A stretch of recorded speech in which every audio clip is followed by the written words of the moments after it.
This woman surprised her whole family when she walked into her own funeral and confronted her husband for calling a hitman on her. Bro, what? Tonight, I went into the dark side of TikTok and you won't believe what I found. Before the video starts, family, I just want to thank all my channel members for support. It says around 90% of you guys are not subscribed right now. So if you're part of that 90%, make sure to subscribe and join the family. Let's go.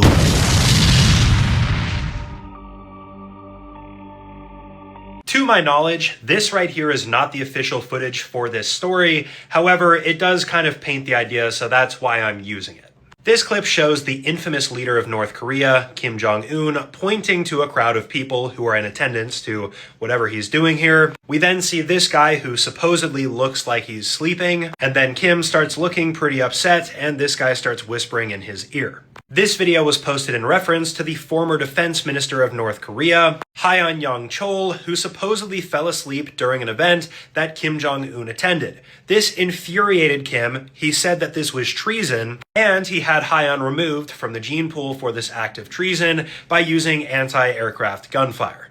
This event did not happen recently though, even though it's just now being posted about. This took place back in 2015, so over a decade ago now.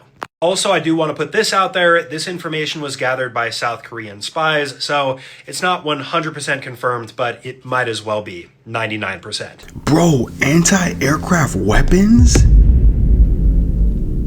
That's overkill. He didn't even need to do all that. After 6 p.m. on December 27th, 2015, a woman named Sarah Robinson was getting ready inside of her cabin on the 7th floor of a massive cruise ship. She and her boyfriend were going to dinner that night with Sarah's parents in one of the restaurants on board the ship. They left their cabin and they met Sarah's parents out in the hallway, and then Sarah led the way towards the stairwell that would bring them up to the 10th floor where the restaurant was that they were going to. Once they reached the 10th floor, Sarah could see right in front of her the entrance to this restaurant. And to get there, they would have to walk past this sort of lobby right in front of the restaurant where there was this elevator bank. They walked past these elevators. Sarah began to hear what sounded like rain. She instinctively kind of looked around the corner out one of the windows, and it was still clear and beautiful out. A woman who they didn't know, who was standing near these elevators as well, began to scream. It would turn out just a few minutes before this woman began to scream, the cruise ship's chief electrician, 66-year-old Jose Sandoval Opazo, had begun doing routine maintenance on the elevators that were located a few floors below the 10th floor, but still within that same elevator bank. There was oftentimes a lot of very quick and easy maintenance that would need to get done on these elevators, which would involve going into the elevator shaft to do it. The procedure was to actually fully shut down that elevator, but it was just kind of a hassle. And so Jose and the other electricians had come up with this sort of workaround that didn't require them to shut down the elevator. And so what they would do is they would wait until the elevator car within the shaft they needed to do maintenance on was at some other level, like on floor 2, and they would go into the elevator on like floor 8 and then quickly do the maintenance. But all of it was predicated on just kind of knowing where the elevator car was in the shaft and being really quick. And so Jose and the other electricians had done this many times, but on this day, Jose, he got into the elevator shaft to make these simple repairs, and so he actually was standing on top of the elevator car, and suddenly the car lurched into action because a guest unknowingly had walked into the elevator car and pressed floor 10. The little opening that he used, the kind of service entrance into the shaft, had been covered up by the elevator car. And so his exit was now gone, and he was now relatively slowly moving up the shaft. Now, Jose would have no idea when this car was going to stop, but if it went to the top, he'd get crushed, and he knew it. Jose attempted to step to the side to like somehow go between the wall and the elevator, but there was like an inch of space between the wall and the car. And so the second he did that, the car kept going, and it sucked him down into that space and just destroyed him. And so by the time this elevator car reached its destination, the 10th floor, and that guest got off the elevator car, by this point, Jose's body had been totally destroyed, and all of his blood was dripping down the elevator shaft, splattering into the walls and hitting the ground, and it sounded like rain hitting the outside of the ship. Medics would arrive quickly on the scene, but there was nothing they could do. Jose was deceased. There's this video, security camera footage of a security guard at a hospital by himself. This is at nighttime already, right? And he saw these two kids. They were sitting at the waiting area, right? Yeah. He's like, oh, they look cute. He's gonna go on his break and he's gonna grab food. He came back with balloons for the kids. And I'm gonna show you the footage of what happens to the kids. He brings the balloons to them. You see the kids, right? Wait, what do you mean you see the kids? There was no kids at all. There's not kids at all. And you can see the balloons following him. Yeah. He sees the kids bring the balloons to him and he's talking to them. He's seeing spirits. Oh, he's seeing. He's seeing children with the balloons and walking back with him. Why is he talking to them? And he was talking to them as if they're there still. Oh my, that's insane. It would make sense in a hospital. And then the theory was the kids know that they're spirits, but they wanted balloons so they can prove that they're still there. Yo, I know so many haunted videos that include a balloon. Because they're trying to show that they're moving. Exactly, They can hold on to something. And that's something they can manipulate very easily. It would take less force. Yeah. Ready to start your day? Jacked up!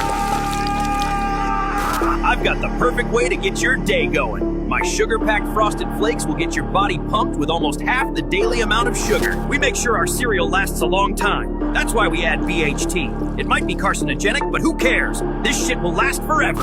And let's not forget about the Red 40. We don't even need this in it, but it's part of our secret ingredient that keeps you all sick. Damn, this shit is banging! I can feel the sugar in my veins! So what are you waiting for? Grab a bowl and fill it up with some of Tony's special flakes. You know you can't resist the urge. Frosted Shit Flakes. They're great!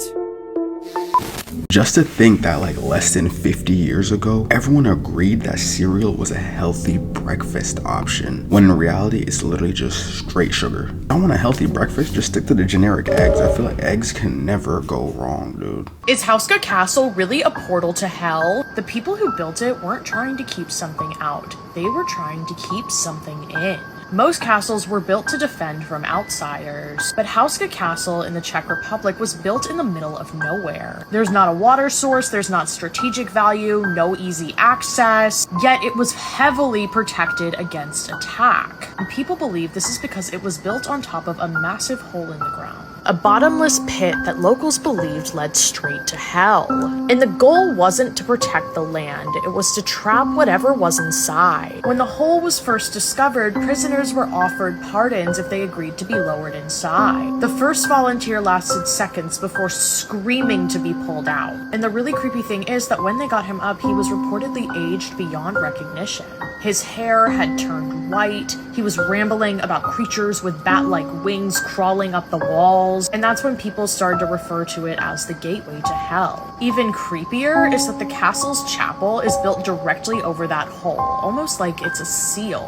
And the windows are fake, it's just stone painted to look like windows. There was never any intention of anyone actually living here. It was a containment zone, not a home. Visitors over the years have reported seeing black figures walking the walls, hearing screams from the pit below, and seeing winged creatures flying overhead. There have also been reports of animal mutilations nearby, but no signs of predators. Honestly, I think they were trying to contain something that they didn't understand. And what creeps me out the most is that this pit is still there. Hauska Castle is literally open to visitors. Would you stand over the gateway to hell and look down? I just posted a new video going through a serial killer victim's diary. A student once accidentally killed his classmate. In a panic, he dumped the body into the old well behind his house, planning to move it the next day. But when he came back, the body was gone. Completely gone. Years later, he got a job. After a heated argument with his boss, he snapped and killed him too. Once again, he threw the body into that same well, and just like before. The next morning, it vanished. He started to believe that the well had some kind of power, that it could make anything disappear. One day, after fighting with his wife, his rage took over. He killed her and tossed her body into the well. The next day, it was gone again. From that day on, something inside him changed. He no longer felt fear or guilt, only darkness. Years passed. His mother grew sick and bedridden. Tired of taking care of her, he threw her into the same well. But this time, the body didn't disappear. Days passed. The smell began to spread. Neighbors noticed. The police came. And finally, the well that had hidden his sin gave him up too. Do you know why his mother's body never disappeared? Bruh. I'm gonna be trying to figure out, why did the body disappear? Because in my opinion, it's like, it only makes sense for it to stay where he put it. Oh, Jack got it. Oh, dang, dog. That was perfect. Right, no, okay, that's totally normal. A lot of people are asking, where did this fish come from? Come here. Where is it going? We are not asking the right questions. Where is this fish going? Because I don't want to be there when it gets there. Does that make sense? This fish is called the Atlantic Goliath grouper fish. And the reason why they call it the Goliath grouper fish is because it can get as big as 800 pounds. Right. The way that they eat their food using a thing called the ambush method, meaning they're really, really good at hiding. For 800-pound fish, they're really good at hiding and then sneaking up on whatever they're going to eat and then eating said fish like we just saw. So here's the thing. Knowing that 800-pound Goliath-sized fish can hide really well, the next time anybody asks, hey, Jordan, you want to go swimming? Want to go to the beach? Get closer. No, I'd much rather just not talk again at that point.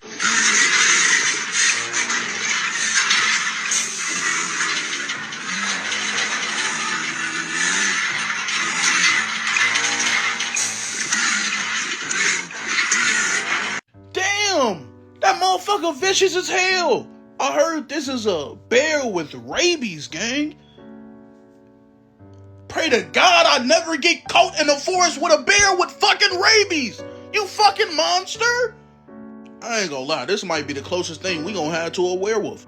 So, ladies, y'all still picking a fucking bear? That motherfucker gonna gnaw every part of your body off. You still picking a fucking bear? That motherfucker vicious as hell. You still picking a fucking bear? Just asking.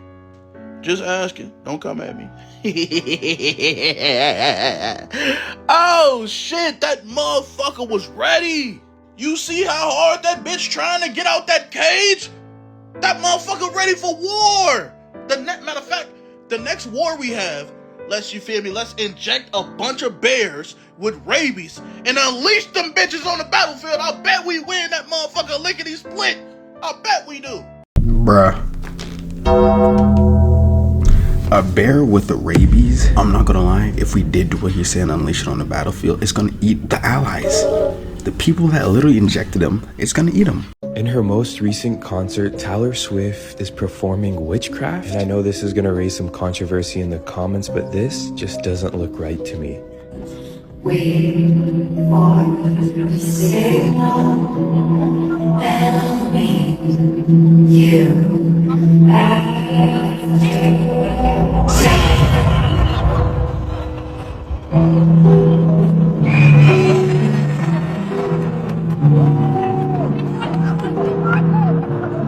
This is the real Ronald McDonald, not the one you remember from commercials. In 1892, a drifter named Ronald McDonald toured county fairs across the Midwest. Bright red coat, yellow waistcoat, a painted smile so wide it cut into his face. That's kind of like a double meaning almost. Why? Because I feel like they're telling you that McDonald's kills, fast food kills. Wait a minute. Remember my theory about fast food and how there's not enough beef to go around? Yeah. What if that story is actually true? And not only that, in the video, he was showing that he was kidnapping kids. There's a lot of missing kids. There's a lot of missing people. They might be using humans for fast food. What if this is like the actual dark origin that we don't know about? You can't put it past them. Because at the end of the day, McDonald's does kill. We could be eating human beings. Well, didn't they say that it's part of the meat is tested positive for human? A portion of a lot of fast food tests positive for human DNA. Only 30% of Taco Bell meat is actually beef. What the fuck are we eating? What's the other 70%? This woman surprised her whole family when she walked into her own funeral and confronted her husband for calling a hitman on her. What? She walked into her own funeral? Yes. So this happened in Australia in 2015 to this lady named Noella Rukundo. Originally, she's from Burundi, but in 2004, she ended up moving to Australia where she met this guy who ended up becoming her husband. Everything seems so far so good in their relationship. Around 2015 in January, her mother back in Burundi ends up passing away. So she goes back to Burundi for her mother's funeral. While she's at her mother's funeral, she's staying like at a hotel. She ends up getting a call from her husband, and her husband pretty much tells her like to go outside because there's something out there for you. She goes outside her hotel. She gets snatched by a bunch of dudes, throw her into her car, tie her up, take her to a warehouse. She already thinks like, holy shit, like I'm dead. I'm gonna die. Luckily for her though, one of the hitmen knew her brother back in Burundi. Really? Yes. So he's like, all right, look, I'm not gonna kill you, but I just want to let you know your husband is the one who set you up. Who called me to get you. Wow. And at first she's like, no way, I don't believe you. He calls the husband. Yeah. And tells him like, look, I got her. The job's done. I got her. Do you want me to kill her? And she hears her own husband like, okay, yeah, do it. Get rid of her. Wow. He pretty much sets this girl free though. She ends up going back to Australia without anybody knowing. And she starts to talk to the police because she has proof of all the messages. So she has all the proof that her husband sent the hitman out on her. Instead of just right away confronting her husband, she decides to make a plan. So she talks to the local church where she knows they will have her funeral at. She's cool with the pastor. The day of the funeral, she walks in. Her whole family shook. No one knows that she's alive. Everyone thinks she's dead. She goes right up to her husband and she tells him like, no, I know what the hell you did. You called these hitmen to come kill me. Yeah. The police come in, arrest him right then and there, damn near. The reason why he called the hitman on her, I was just gonna ask. He was jealous and he was scared that she was gonna leave him for another man. This is Insecure Final Boss. I swear to God. Bro. So you decide to eliminate her because of your own insecurity. Creepy real photos that keep me up at night part 21. This photo was posted to Reddit with the caption, "My friend has recently shown me this picture from 2016 of him and his brother at the front of Blackpool Beach at 7 a.m. Photo taken by their mother. When they looked at the photo, they saw the figure in between legs and looked around and nobody was there. Does anybody have any thoughts? No thoughts here. Follow for more creepy real photos. Things then versus now. Toilet paper now. Then.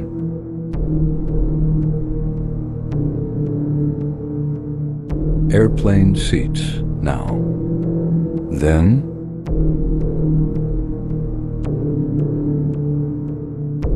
Nurses now. Then.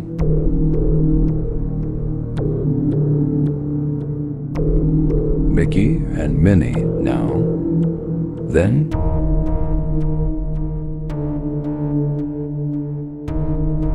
Diving suit now. Then.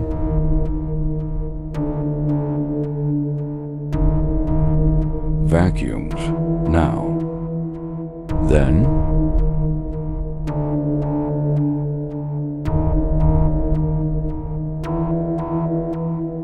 In 2010, a young couple arrives at the Budget Lodge Motel just outside Memphis, Tennessee. It's not glamorous, but the surprisingly quiet neighborhood makes it a reasonable place to stay. As the couple unpacks, they can't help but notice a sour smell lingering in the air. It isn't unusual for a place like this, but it's enough to make them pause. Unable to tolerate the stench, the couple reports to the front desk, demanding to speak with the manager. He listens, offers a half-hearted apology, and asks them to wait in the lobby for 30 minutes while a staff member cleans the room again. Fresh linens and half a bottle of Febreze later, the sour smell remains. Despite this, the couple chooses to stay, tempted by the low price. Over the next 6 weeks, the same room is rented out again and again. What started as a sour smell has grown into an outright foul odor. 4 different guests stay there, each one reporting the same issue. By the time the 5th guest checks in, the manager is fed up with the ongoing complaints. He orders a thorough deep clean, calling in every available housekeeping staff member to scrub the room from top to bottom. They shampoo the carpets, scrub the floors, wipe down the walls and even the ceiling. The mattress is swapped out, the linens replaced. But despite their efforts, the odor never fully disappears. Desperate for answers, the manager makes the ultimate decision. He'll clean every inch of the room himself. He moves slowly, clearing furniture one piece at a time. When he gets to the bed, he crouches down, grips the frame, and lifts.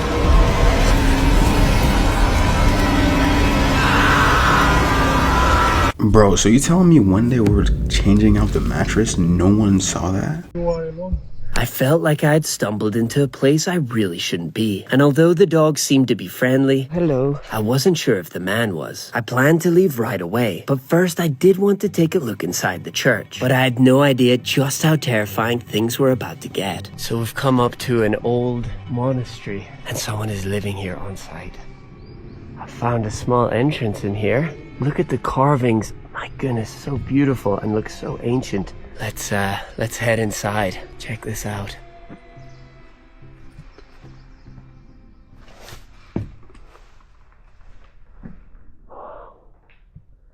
Wait, what?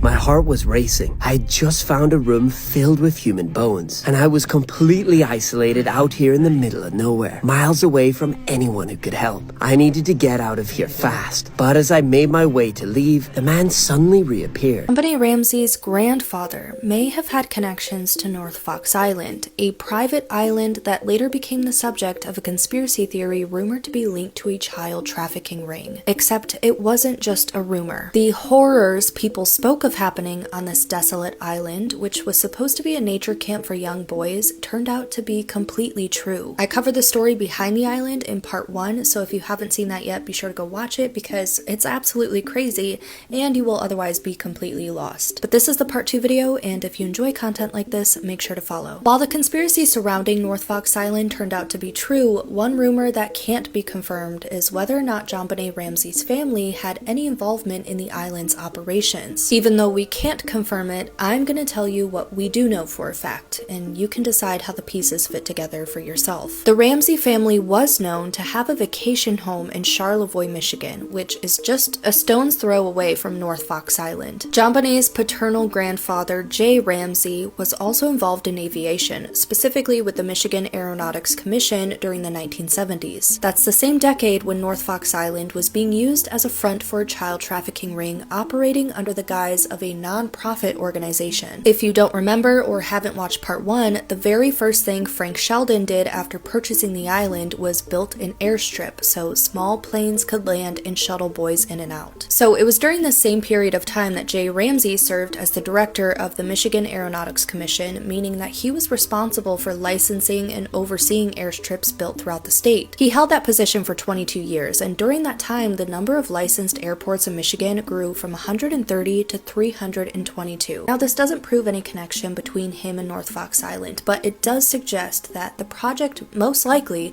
would have crossed his desk and that he was most likely the one that had to have approved Sheldon's airstrip on the island. We also know that Sheldon was a well-known figure in Charlevoix, the same area where the Ramsey family owned property. The story of North Fox Island broke in 1977 and Jay Ramsey retired just 2 years later in 1979. Those are the facts. Whether or not they point to JonBenet's family being involved with North Fox Island is purely speculative, and I'd love to hear your thoughts about it in the comments, but what we do have more evidence for is that the island's operations have been linked to the Oakland County child killer, an unidentified serial killer who targeted children in the suburban areas just north of Detroit. I can dive deeper into that connection in part 3, or you can go check out my 2-part podcast episode on this topic by searching Oddities on Elm Street wherever you get your podcasts. Once you hear this, your brain will never be the same. Listen carefully. It was a sunny day and the children were going to the park. That probably sounded like an unknown robotic language. This is where it gets crazy. I'm going to play a new audio clip and it will forever change what you hear. It was a sunny day and the children were going to the park. So now, if I replay the first clip, you will hear something completely different. It was a sunny day and the children were going to the park. That first clip never had a voice in it, but because your brain has been given more context, you'll never unhear that voice again. Make sure to share this video with a friend and follow me for more mind games. Yo, chat, y'all think that's true? You think if we replay the clip right now that I'm gonna hear the same exact thing? Cause I don't know, I'm a little bit suspicious. Let me know if it's true or not. This teacher got executed by the cartel. On July 18, 2025, 62-year-old Irma Hernandez Cruz left her home in Veracruz just like any other day. But Irma wasn't just any worker. She was a retired elementary school teacher, a woman known by her neighbors as kind, humble, and hardworking. And even after retiring from education, she stayed active by driving Taxi 554, a job she took on proudly to support her family and stay independent. She owned 2 cars, was deeply involved in her community, community and respected as humble and hardworking by those who knew her. But that Friday, she didn't come home. Witnesses say she was abducted in broad daylight right from the taxi stand outside the Mercado Municipal. Our man grabbed her, shoved her in the pickup truck, and vanished without a trace. 4 days later, a video began to circulate on social media. Irma kneeling, her expression was blank, almost numb, surrounded by masked gunmen with assault rifles. And then she spoke. Taxi drivers, pay your fee. With the Veracruz Mafia, you don't play around or you'll end up like me. Guys, you can hear her voice crack. But what breaks you isn't the words, it's knowing she was completely innocent. She didn't belong to any cartel. She wasn't involved in crime. She was just trying to live with dignity in a state plagued by extortion. 6 days after she disappeared on July 24, authorities found her body. It had been dumped at a rural ranch over 40 kilometers away. She wasn't shot. She wasn't stabbed. Guys, she died from a heart attack caused by the extreme torture and stress her captors inflicted on her. She was beaten so badly, her body shut down. Absolutely none of the NASA worshippers are ready for this one. So in 1962, 3 men escaped from Alcatraz without a trace, completely vanished from one of the highest security and hardest to escape prisons in America. They just gone. And then 7 years later, these 3 men land on the moon, stepping onto the world stage. Now, is it just me or do these faces look eerily similar? Maybe you guys don't see it yet, but let me show you. Here are the 3 escapees from Alcatraz prison that got away with life vests, apparently. And here's the 3 men that landed on the moon: Buzz Aldrin, Michael Collins, and Neil Armstrong. They couldn't possibly all be a match, right? They couldn't all be the same people. Let's start with Neil, though. Let's see the overlay on Neil here. Whoa. Damn. That is shockingly the exact same facial features. What a striking coincidence. Have a look at Michael Collins now. Damn. I mean, maybe the nose. Nope, it's looking. Whoa. Yeah. Very interesting stuff, guys. Again, entertainment purposes only here. This is strictly for entertainment. Let's have a look at Buzz Aldrin here. The guy that says that we never went to the moon, by the way. He won't admit it. He says that we never went. Let's overlay the face. Damn. You know when children ask him why we haven't been to the moon, and he's like, because we didn't go. We haven't gone to the moon. And here these men are, heroes, still standing vindicated. But the eyes are useless when the mind is blind. NASA believers. Bah, bah. No way he just started meh, like NASA believers are sheeps. That's hilarious. I feel like the resemblance is definitely there, and I could see like the conspiracy, but in my opinion, 100% a stretch, dude. To be an astronaut, that is one of the rarest positions on Earth, and I doubt if they spent time in jail, they have enough time to become an astronaut, in my opinion. But at the same time, if the moon landing was fake and it was all like CGI or whatever the hell we claim it was, I could see it being possible. Apple. What? If you were to look at this woman, you'd think she looks pretty straight-laced, pretty normal, probably hasn't done very many bad things in her life, but you would be wrong here. She did some pretty questionable things. This is another Hey Apple slideshow. The first image here shows a woman, Barbara Bakeland, with her son, Anthony. The second image shows Anthony grown up as a young man, and the final image shows Barbara again. Barbara was a wealthy socialite and as such had a lot of social pressure. So when her son came out as not really being a fan of girls, she did some pretty drastic things to try to change that. She attempted to hire him women of the night. When this didn't work, she took it a step further. So she allegedly had her own relations with her son to try to turn him straight. This of course did not work, and it only deepened his already existing mental problems like schizophrenia. Anthony then attempted to take his mother's life once, but failed. He was released and then succeeded the second time when she allowed him back into her home. Anthony was then committed to mental institutions. He was let out once, attempted to take the life of his grandmother, went back, and then he ended up removing himself from the equation. So this woman is about to assassinate a famous pop star.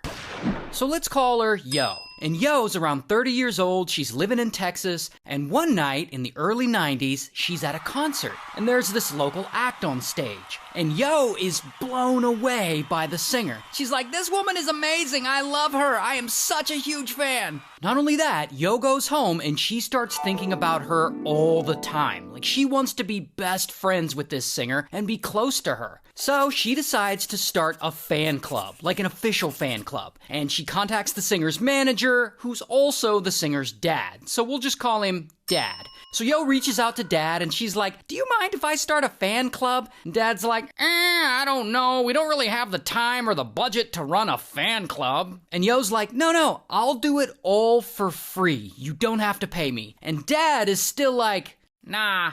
But Yo isn't gonna give up. She keeps calling Dad over and over again. She really wants to be close to this singer. And so finally, after about 15 phone calls, Dad finally agrees to let her start an official fan club. So Yo starts working on this out of her home, and she's running this fan club, and she's going to concerts, and she's signing people up. And the fans pay a membership fee, and Yo will then send them posters and t-shirts and stuff like that, and she legitimately does a good job running this club. In fact, she does such a good job that management eventually lets her meet this singer herself in person, and that singer's name is Selena. And so over time, as the years pass, Yo starts to get in good with Selena. She's helping her out with things, and she's starting to get close to her. And later, they even make her an employee of the business, and they start paying her. And pretty soon, she's scheduling appointments for Selena and basically running her life. While Selena, her star is rising fast, and she's getting more and more famous. And as a side hustle, she opens 2 clothing boutiques. And Yo is doing such a good job assisting Selena, they promote her and they have her start managing these boutiques. And so here she is running all this stuff for Selena, and she's around her all the time, and Yo knows soon enough she'll finally be her close friend. Until at some point, Yo screws everything up. She starts skimming money from the business. I mean, she's managing the finances for the clothing boutiques, and she's still managing the finances for the fan club, and she starts writing checks to herself and making up fake invoices. So over time, the clothing boutiques start losing money. Plus, while she's scamming all this money, she's still hyper-focused on trying to get Selena to be close to her. Like one time she collects $3,000 from employees of the company to buy Selena a gift, like a gift from all the employees. And they collectively decide to buy Selena a ring with diamonds. And the diamonds are in like an egg shaped. Looks like this. Because Selena is a big fan of Fabergé eggs. And so Yo takes this $3,000 from the employees and she pockets it. And then she goes out and buys the ring with Selena's company credit card. Not only that, she then gives the ring to Selena and pretends it's not a gift from all the employees, but that it's a gift only from her. And of course, Selena loves the ring, and she's so grateful for it. Here's a photo of her actually wearing it, and you can see it on her hand here. And she totally thinks Yo got it for her alone, and she's like, yo, we're gonna be best friends for life. And so Yo finally has what she wants. This woman she's been obsessing over for years is now her close friend. Meanwhile, Dad, who's still managing Selena and the whole business, he notices that there's all this money missing from the boutiques and from the fan club. And he starts looking at the books, and he's like, hey, these numbers aren't adding up. And so he investigates, and he discovers all those checks Yo was writing to herself and a bunch of other evidence, and he's like, this asshole is stealing from us. And so, bam, he relieves her of her duties with the company. And this is where everything starts to go wrong. Because this is when Yo goes out and buys a pew-pew. A few months later, tax season rolls around. And Yo, who was Selena's assistant and managed the finances for 2 of her business entities for her, has some financial documents that Selena needs to get from her. And Yo keeps saying that she'll hand over these documents, but she doesn't. She's always making up excuses as to why she can't. Then, right before taxes are due, Selena finally gets her on the phone. And she's like, give me my tax documents. And Yo is like, okay, fine, I'm over at this motel, you can come here and pick him up. And so Selena goes to this motel, and she goes up to the room, and Yo gives her a stack of documents. The next morning, Selena is looking through all that paperwork, and she realizes that the specific tax papers she needs still aren't in this stack. Yo never actually gave them to her. So she gets on the phone with her again, and instead of talking about tax papers, Yo starts making more excuses, talking about how she had been SA'd recently on a trip to Mexico, and that she can't give her the tax documents because she really needs to go to the hospital and get herself checked out because she's bleeding from all the SA. And so Selena, being the nice person that she is, she wants to help, and she drives over to the motel to pick her up and take her to the hospital. And there, at the hospital, a doctor examines Yo and finds no indication that she was ever SA'd, suggesting that she made it all up and that it's just another elaborate excuse to not hand over those tax documents. And Selena learns about this, and she is not happy. So she drives Yo back to the motel, and she goes inside the room with her, and she's like, I need those financial papers now. Stop bullshitting. And Yo is just not gonna hand them over. And so they start arguing, and Selena gets really mad, and she's had enough. And so she takes off that egg-shaped ring that Yo had given her, the ring that symbolized them being friends for life. And this absolutely destroys Yo. I mean, how could she do this to her? This friendship was everything she had worked for. And so she pulls out that pew-pew that she had bought before, and she points it right at Selena. And Selena's like, oh shit, and she tries to run away, and then blam, Yo shoots her right in the back shoulder. But Selena just keeps running out of the motel room and outside, while Yo continues chasing her, screaming, bitch! Like she's gonna shoot her again. And so Selena runs into the lobby of the motel, and she tells him, I've been shot, and she falls to the floor. Minutes later, she's in an ambulance on her way to the hospital. Meanwhile, police, they show up to the motel, and they're now looking for Yo. So they search around, and they eventually find her in the parking lot sitting in her red pickup truck. And police are like, come out with your hands up, or whatever. And Yo is like, nah, I'm just gonna unalive myself. And so this turns into a whole standoff. And then the SWAT team shows up, and they're all trying to negotiate with her, trying to get her to not unalive herself. And as all this is going on, Selena, who's at the hospital in critical condition, she unfortunately passes away. She was only 23 years old. Thank you, Ben. That's right. We are standing by live in Corpus Christi, right across the street from the Days Inn where this shooting did occur earlier today. And 9 hours go by, and it's nighttime now. And Yo is still in her truck in the motel parking lot in a standoff surrounded by police. Because she's still got that pew-pew and she's still threatening to unalive herself. Now, eventually, she does give up, and police swoop in and bam, they arrest her. Here's her mugshot. And she ends up going to trial, and she's found guilty, and she gets sentenced to life in prison. It's a sad one. Damn, dude. For some reason, I thought Selena would have survived that. I'm not gonna lie. My thought is, why was a girl that made a fan club in charge of the finances? Like, just leave that up to the father. Soap episode aired in 1989 and was deleted. Watch this to the end. There would be rituals in which babies would be sacrificed, and you would have to, you know... babies? There were people who bred babies in their family. No one would know about it. A lot of people were overweight, so you couldn't tell if they were pregnant or not. When I was very young, I was forced to participate in that, in which I had to sacrifice an infant. And the purpose of sacrifice is to what? Is to bring you what? What are you sacrificing for? For power. This Oprah episode aired in 1989, and I wonder why it was deleted. How many testimonies do we have to see over and over again before people start asking if there's something more to it? I'm not saying it's true or fake, but why has this episode disappeared? If it was fake, why not leave it up and let people decide for themselves? Drop your answer in the comments. Is it all a coincidence, or are people too scared to admit the truth? Let me know your thoughts and comments below. Here are some morbid facts about Brian Peck. Brian Peck worked with the young Leonardo DiCaprio on the set of the TV show Growing Pains, and made some rather disturbing comments about the boy while being filmed. Leo, as you know, is the latest, hottest, hunkiest teen idol there is. Yeah, muscles. Look, speaking of hunky, huh? drawings. Show us a little drawing. You see, we draw drawings of each other. Brian is the famous artist, and we always make fun of each other and portray each other in silly, satirical ways.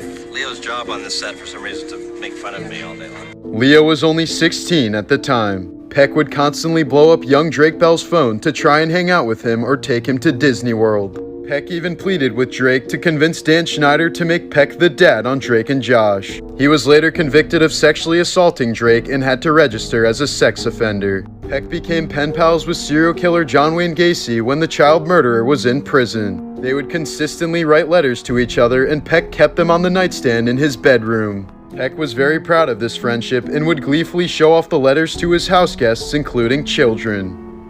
This dude thought it was a flex to be pen pal with a serial killer. You guys, Sam Smith finally confronted the craziest conspiracy theory about them, that Sam and Adele are actually the same exact person. So if you didn't know, this conspiracy theory started in 2015 when a lot of people online started to notice a lot of similarities between Sam Smith and Adele, like their appearances in this overlay. They're both British, talk the same, both very critically acclaimed singers who sing the same style of breakup ballad music, and they've never ever been seen in the same room together, ever. What are the odds of that? You will never find a photo of them together. I dare you to try. The theory goes someone in the music industry wanted to double up on the money earning potential of this artist, so they would have Sam get in the booth and record something, but they would pitch it up or down to make us think it's two artists. I'm about to play Adele pitched down and Sam pitched up, and they sound exactly like each other both times.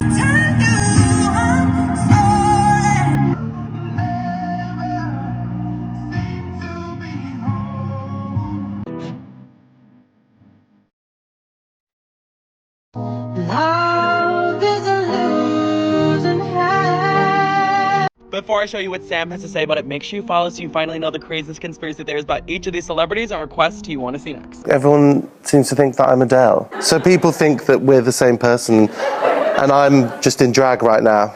And I get asked all the time in every interview about it, and it's really frustrating. But I am not Adele. Dude, that music tone switching thing, I can literally hear their voices. I can see why conspiracy is a thing, but I don't know. I feel like that's also kind of a stretch. There's a whole conspiracy about the Titanic. So the Titanic had a sister ship. Yep. Sister ship didn't have insurance on it. Oh. And was heavily damaged. And the men, I want to say it was JP Morgan, that was like one of the backers. Yeah, of the yeah, Titanic. I heard that, yeah. He was like, well, we got to collect insurance on this. So they quickly scrubbed the paint off and stuff and rode on the Titanic, went out to sea. JP Morgan was actually supposed to be on that ship. But then didn't get on it. Didn't get on. They went out and then they sunk. They were able to collect the insurance money. 1,500 people or something like that died. Yeah. It's so sad. Dude. But recently they've been examining the hull and stuff of the Titanic. They said it actually looks like in the boiler room there was explosions. Wow. That's so And like the strange. fact that the guy in the crow's nest didn't have binoculars. Yeah. What's going on? Yeah, what's going on? And the captain, he went way off course. It was like something like 200 miles off course. Wow. Yeah, that kind of surprised me. Towards icebergs. Kind of surprised me where thing is, like Yeah. where Titanic actually went. Like they said, where was it? Off of Nova Scotia. Nova Scotia. Oh yeah, Nova Scotia. Eh? 400 miles away, I think. Yeah. It's crazy. If you see this on the road, don't hit it. Ho, ho, ho. I watched this video for what felt like an hour trying to figure out what I was looking at, and I finally believe I have the puzzle cracked. This video shows a person driving down a road. In the distance, there's this weird object that appears to be floating, and it really does not make sense in terms of depth perception as to what's going on here. Upon observing this over and over again, though, I found one shape that appears to be consistent with what we saw in the original video, and that is the back end of an owl flying. Given the fact that this video was recorded at nighttime and owls are excellent gliders, I believe that we're probably looking at a large owl that actually has a bird in its talons, because down here we can see another pair of wings flapping, so this owl likely just picked up dinner. In terms of the exact type of owl, I'm not too sure. I wouldn't feel confident because the resolution's very low, but I do know that great horned owls are very large and have a large wingspan. Either way, if this video is real, I do think that this is an owl. Otherwise, I would just peg this as being AI. Look at this bar right here. I honestly didn't even know there was anything downstairs. This definitely was probably like a movie theater right here.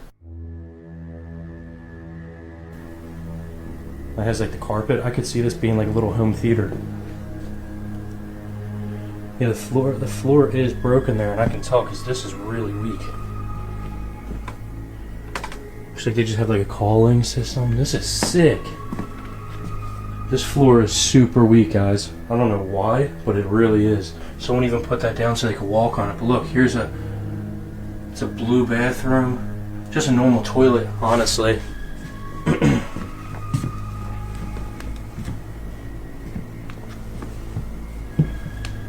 But look, it goes back to like another little floating staircase right here.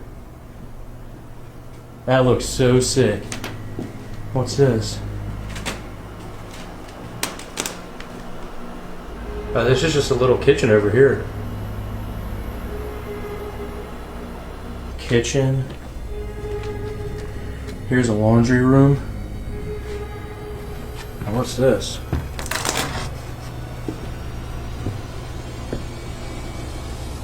What is that?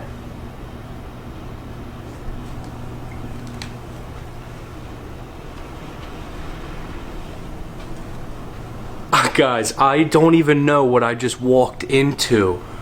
This red room in here. Oh my god. I'm gonna flip the camera around so you guys can see, because just behind me, it's just like a little heater room. It's just like a little extra room.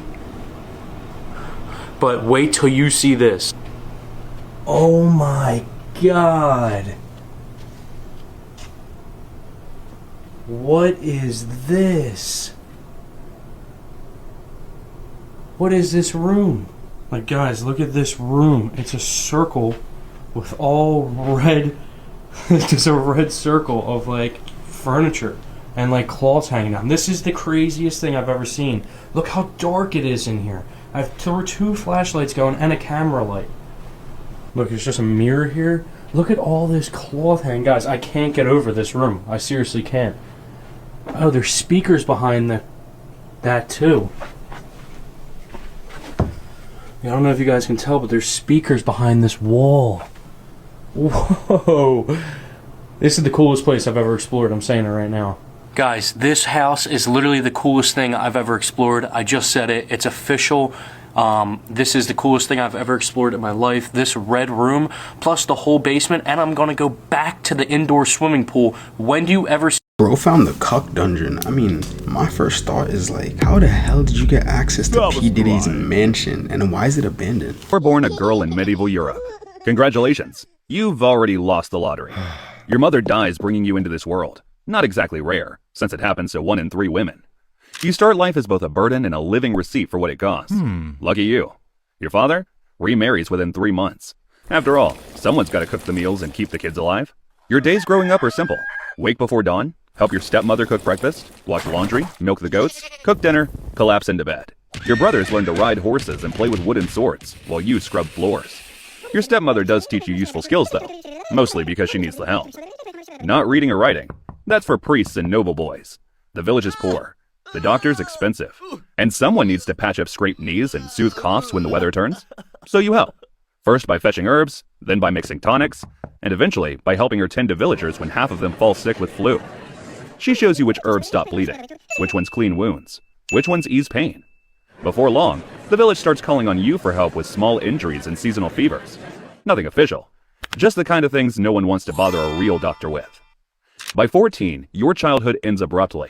No more helping your stepmother in the garden and playing doctor. Your father has betrothed you to a man twice your age.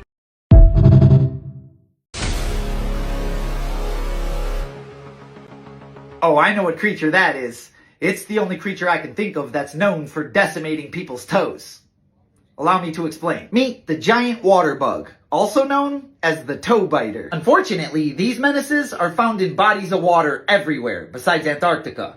I mean, you might even find one in your pool, in your backyard. And yes, they get the name toe biter for the exact reason you would think they would. You see, they have these modified front legs that are basically like needles. And when a human is walking around in water and get too close to this guy, they will spear one of your little toesies. And then they'll inject an enzyme that is specifically designed to liquefy the inside of their prey. Which, by the way, is usually followed with them drinking the inside of their prey like a milkshake. Yum. Now, it's not going to liquefy the inside of your toe, but I will tell you this. You're going to experience more pain than you physically know what to do with. that piggy is cooked. Moral of the story, if you're ever walking around in a body of water or your swimming pool, watch out for toe biters. They'll ruin your day really fast. As always, follow for more facts. Oh, you son of a kneecap. Son of a kneecap. You know the front part? Now I've always been suspicious. I have. I've always been suspicious. I knew something wasn't right.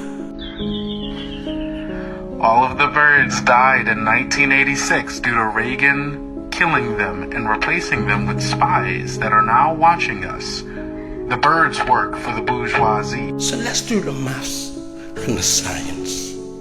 I want you to think about this with your adult brain. So for many years, they claim they've been able to put a message on a bird and send that bird to a certain destination. And that bird will fly through the sky, drop off the message, and fly back. How in the tarnation does the bird know where to go and how to come back? Who remembers the pigeon in World War I that saved over 194 US soldiers on the battlefield front line? Got shot and still delivered the message. I mean, what the monkey dust? So let's say that it was a natural bird that was delivering messages. Wouldn't the government want to update, evolve? I mean, if they was using natural pigeons then, I bet they're using drones now.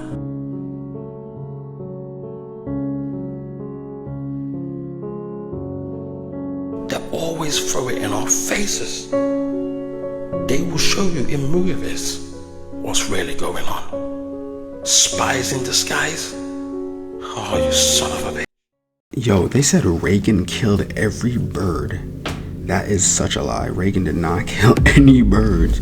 If anything, they might have integrated the drone birds with the real birds, but I do think there are real birds and I do think there are drone birds, but I don't think there's just drone birds. Every bird is a drone. Are you ready to fire out your ass? Well, you came to the right place. Welcome to Dave's Hot Chicken. Now, before we get started, I'm gonna need you to sign this waiver if you want to try our special hot sauces. Don't worry about reading it, just sign here, everyone does it. Oh, baby. Look at this. You know you want these hot tenders all up in your mouth. And that creamy sauce, too.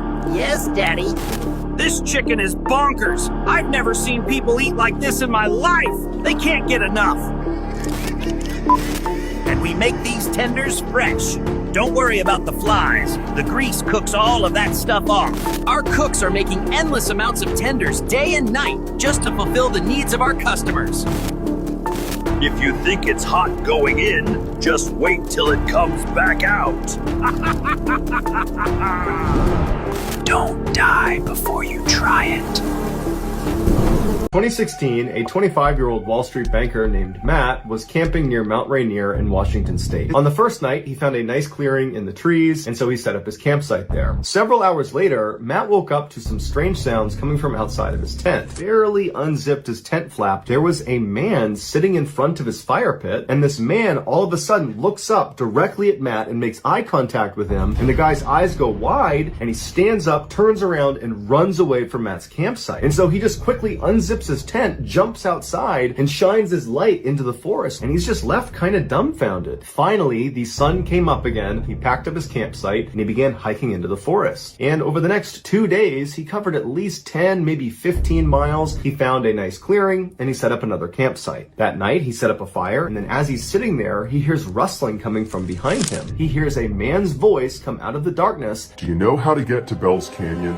He knows that even though he can't see him, it has to be the same guy he saw 2 days ago. And so Matt, not knowing what else to do, just says, I don't know where Bell's Canyon is. The voice from the shadows does not come any closer, but instead asks the same question, a bit more forcefully this time. Do you know how to get to Bell's Canyon? He reached down and grabbed his flashlight and shined it, and what he saw was this guy from 2 days ago looking out from behind a tree, and then the silence was broken yet again by this voice. Do you know how to get to Bell's Canyon? His voice was so close to Matt that Matt got scared scared and raised his light up, and the man was standing just a few feet away from him. And this time, the man's eyes got wide, and he turned around and he ran into the forest again. And so Matt just grabbed his knife and stood in the middle of the campsite. By about 3 in the morning, Matt was so tired that he had to go to sleep. And the sun came up, Matt jumped out of his tent, packed up his stuff, and began practically running in the direction of his car. And then the sun started to go down, and Matt knew he would have to camp out again. But several hours later, he woke up to the sound of somebody walking around his tent. And he knew it had to be this guy. He clutched his knife all night. This guy just walked around his campsite. And then around 4 or 5 in the morning, he scampered off. When the sun finally came up, Matt leapt out of his tent, packed up his stuff, and literally just began running in the direction of his car. And unfortunately, as the sun was setting, he knew he was not going to be able to make it to his car. He had to find a clearing and set up his tent again. And then, as he's laying there from somewhere out in the woods, Do you know how to get to Bell's Canyon? and then this guy began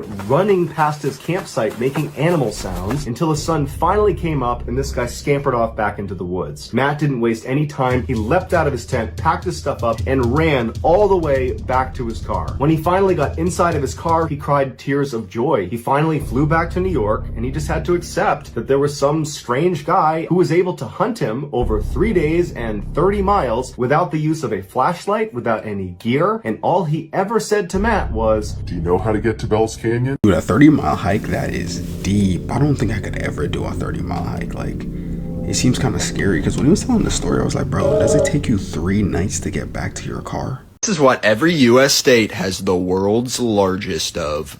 Alabama has the world's largest brick made of bricks. Alaska has the world's largest Santa Claus. Arizona has the world's largest cockapelli. Arkansas has the world's largest Popeye statue. And the world's largest spinach can, technically. California has the world's largest donut. Colorado has the world's largest beetle. Connecticut is home to the world's largest Pez dispenser. And Delaware has the world's largest doctor's bag. Florida has the world's largest McDonald's. Georgia has the world's largest peanut. Hawaii has the world's largest Aloha shirt.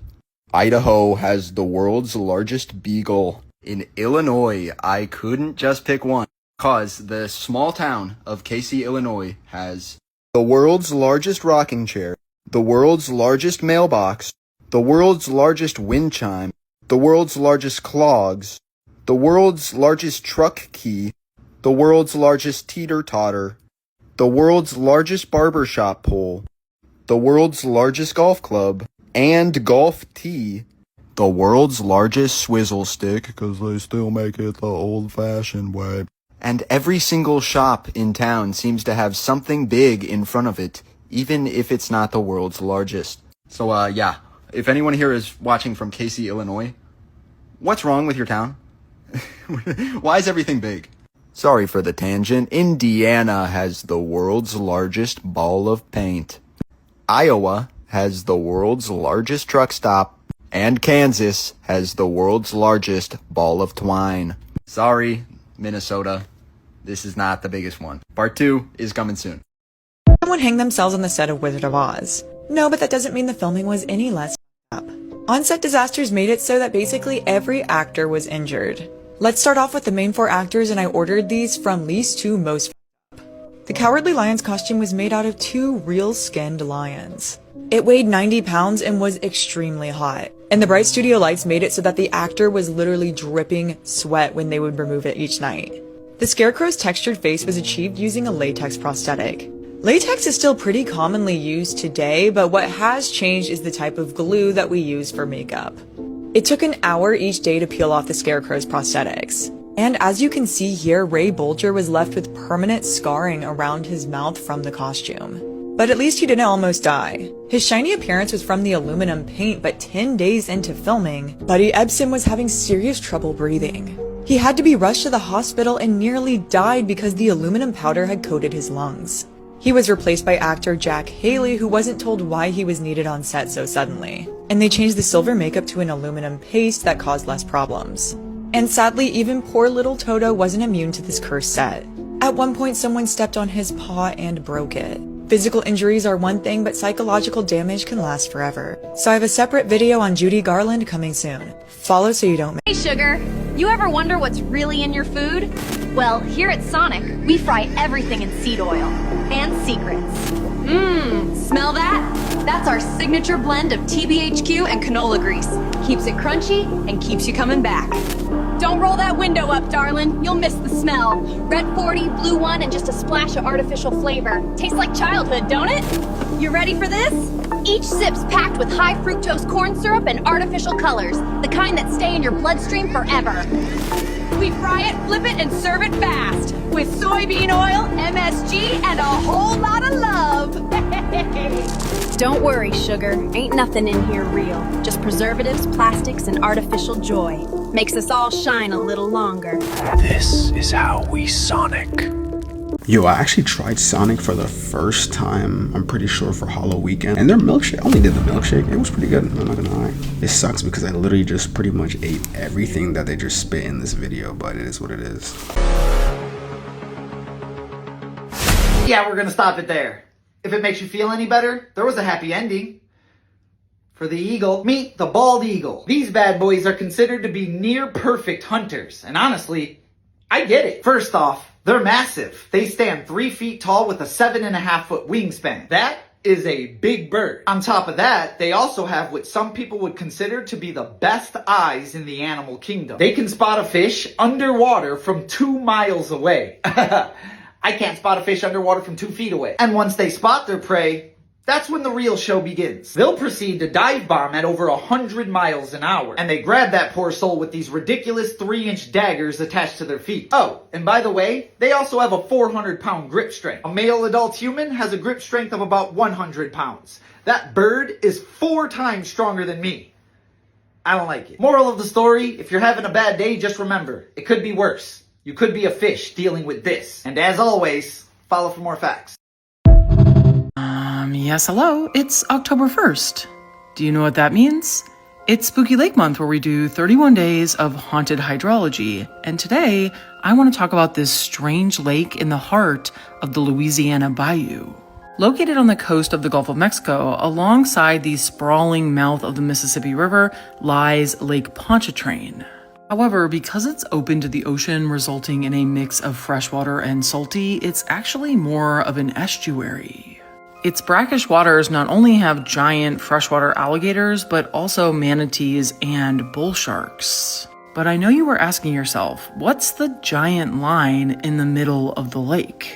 This is the Lake Pontchartrain Causeway, just under 24 miles of concrete, making it the longest continuous bridge over water in the world. Constructed in 1955, the bridge rests on some 9,500 concrete pilings which were driven into the shallow lake bed. When you reach the middle of the bridge, you're surrounded by water on all sides with no land in sight. For most, this is a daily commute, but for some, it's the last bridge they will ever cross. Countless accidents have occurred on the causeway, with 12 people losing their lives between 1993 and 2016. This doesn't even include the bus that went over the edge in 1964, resulting in 6 people drowning in just 15 feet of water. It becomes even more deadly when there's bad weather or even worse, dense fog on the road. Just last December, there was a 70-car pileup that was a result of extremely dense fog. This girl fell for one of the stupidest things I've seen online. This happened in 2019 in Alaska to this 19-year-old girl named Denali Bremer. One day she was just on social media and she ended up getting a text message from this guy that was named Tyler, who claimed to be a tycoon. And he randomly tells her, I will pay you $9 million if you go and murder someone and send me proof. Wow. So this 19-year-old girl, Denali, she's like, all right, sweet, I'll do it. She convinces 2 of her homies, these 2 boys. They ended up going through with this plan. They're like, all right, bro, so now we just got to find somebody. And it just be a random person. It has to be someone specific. It could be a random person. That's what the guy said. Just find somebody, kill them, and send me the proof. So they end up choosing this 19-year-old girl named Cynthia Hoffman, who was a disabled girl who actually believed that she was best friends with Denali. So that's what they used to get her to trust them. So they ended up going up this hill and they take her up there. Immediately they all start jumping her they duct tape this girl, like her hands and stuff like that. They flip her over. One of the dudes grabs a gun. I think he got it from his dad or something, and he shoots her in the back of her head and kills her. Damn. As this girl, Denali, is recording it. They leave. They end up going back. When she gets home, she sends this guy the footage. 2 or a couple days after, police end up finding this girl's body at the end of this river. The evidence is all over the place. They arrest all 3 of these kids. They end up arresting this guy, Tyler, as well. And his real name was actually David. And he was actually this guy who was, I think, in his 30s, and he lived in his mother's basement. To my surprise, all of them got 99 years. All of them? All of them. Even all 4 David? of them. Even David. He got 99 years. Wow. Yeah, so they ended up sending all of them to jail. Yo, I would hope they'd go to jail, because, like, why are you picking on a disabled girl, bro? They found 800 tiny bodies in a septic tank, and for years, no one believed the woman who said that they were there. In 2014, a local historian named Caroline Corliss revealed that something horrifying was happening in this town in Ireland. She had been researching death records near a former Catholic institution, and she found something absolutely unthinkable. 796 little ones had died there, but there were no graves. What had happened was between the 20s and the 60s, Ireland had sent these unwed pregnant women to homes run by the church. And it's so devastating. Their babies would often be taken from them, and many died due to malnutrition, neglect, or even worse. And she had suspected that these children had been buried on the site. But then when she would bring it up, nobody would listen to her. Then they had to do an excavation on the property, and when they did, they revealed that they found hundreds of human remains in a septic tank. This is a septic tank covered. I couldn't picture it at first. And this is what it looks like when you dig it up. And many of the bodies in there were only days old. They had no names, no coffins. It was just bones dumped in the dark. And this was not a rogue accident. This was a big cover-up. And this exposed a much larger pattern of abuse and cover-ups by these institutions that were supposed to protect the most vulnerable. For decades, they had literally buried the truth. And many of these women who survived were traumatized for life. And this is not ancient history. These survivors are still alive. These families still don't have answers. And even now, people are arguing that the site should be fully excavated to see what else they might find. Like, if these were your siblings, wouldn't you want them brought out of the ground and finally named? Come over here to see me go through the diary of a victim of a serial killer.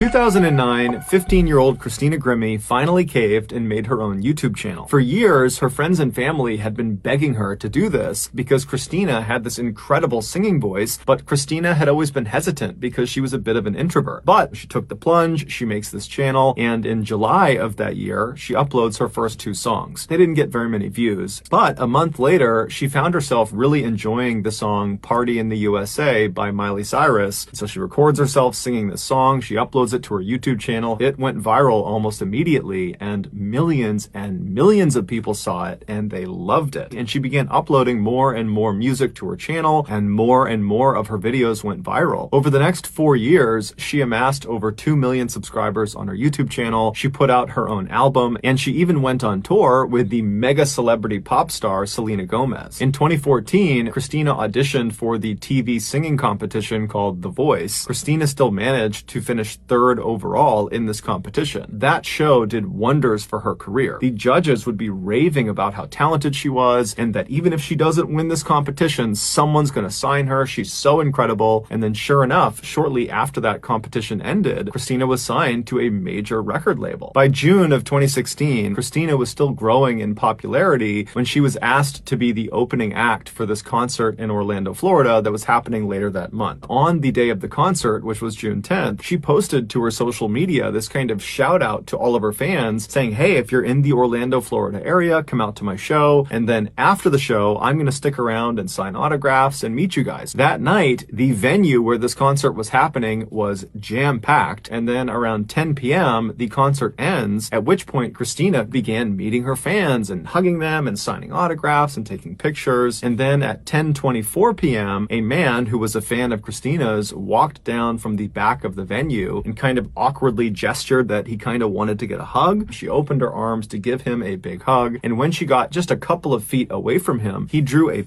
and he fired 4 shots into her head and into her body. Christina's brother, Mark, he was standing right nearby, and so he tackled the shooter, but at some point the shooter managed to wriggle free, and then the shooter just raises the gun, puts it to his head, and pulls the trigger. There were people in the audience who were medically trained who rushed over to Christina, and they began performing CPR on her, but there really wasn't anything anyone could do. She would die that night at the hospital. Her killer was a 27-year-old man named Kevin Loibel. His infatuation with her became a totally unhealthy obsession, and when it eventually dawned on him that he most likely would never have a romantic relationship with Christina, he came to the conclusion that if I can't have her, no one can have her. Here is a photo of Kevin standing in the back of this venue just moments before the show came to an end. Bro,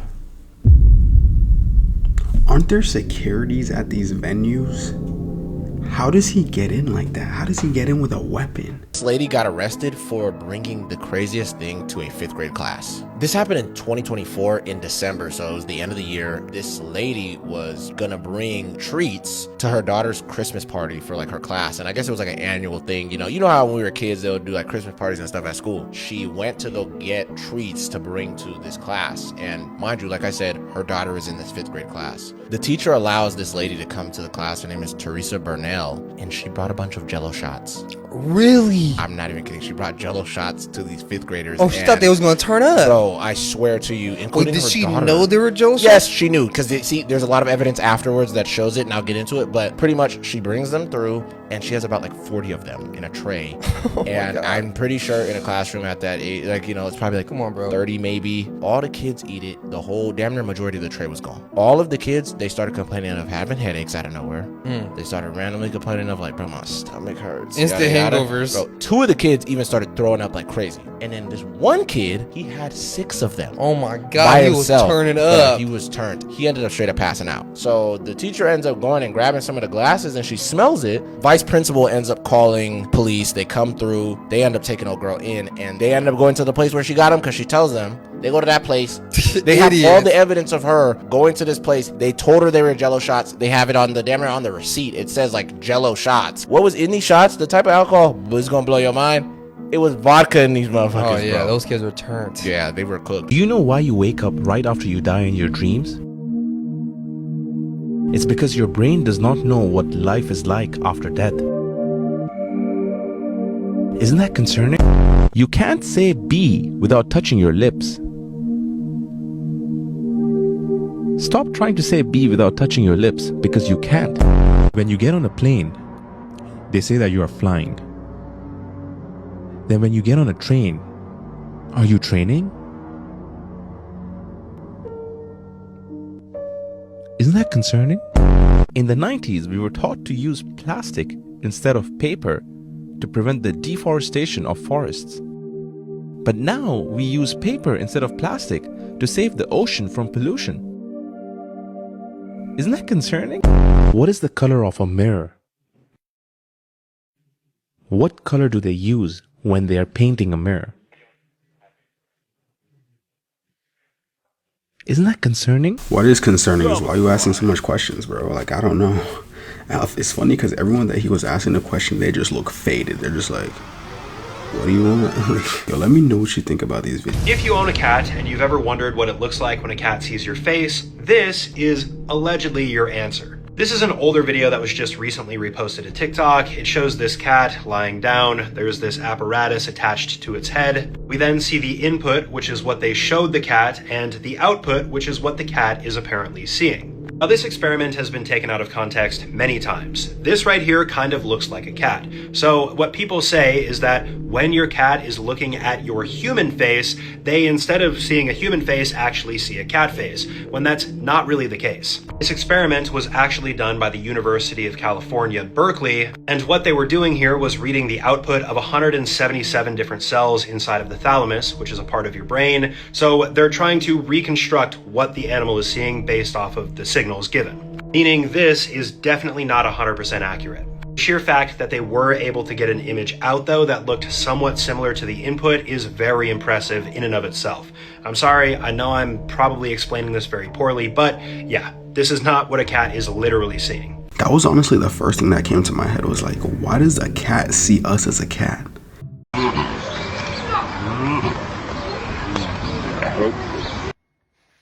You know you're made of aura when you could slap a hippo and get away with it. Let me tell you something. Meet the mandrill. This is the largest monkey in the world, getting up to 120 pounds, and they are not peaceful. Lion King lied to us. In fact, they're considered to be one of the most aggressive monkeys on the planet. It's like a colorful delete button. Not to mention those problems are rated E for everyone. They'll square up with leopards, hyenas, African wild dogs, and apparently hippos. But for them, that's light work. They come stock with an 800-pound bite force. That's the same as a lion. But not just that, they also have the largest canine teeth of any primate in the world as well. Those things look like katanas in their face. And if all that ain't bad enough, they also travel in groups of up to 1,300 members. That's the largest group size of any primate in history. No thank you. Moral of the story, never mess with a mandrill. The last thing you want is for Rafiki to enter his villain saga. And as always, follow for more facts. Recently came across this book. I was out in Gatlinburg, Tennessee. This book is from 1777. The name of this book is right here. A book from 1777 proves Tartaria was real. Let's see what to write in this book. It's the Universal Geographical Grammar. I'm just going to give a quick preview of this.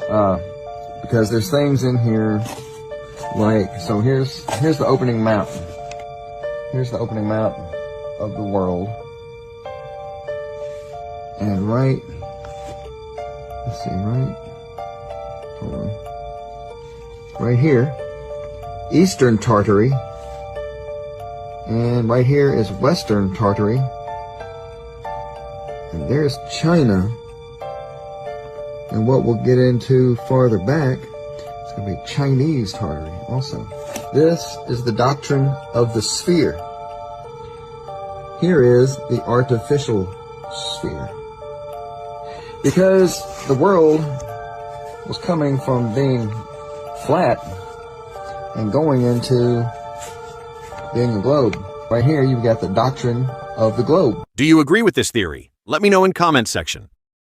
The craziest conspiracy theory about Miss Ariana Grande is that she used to be tormented by demons and the devil and had to break free.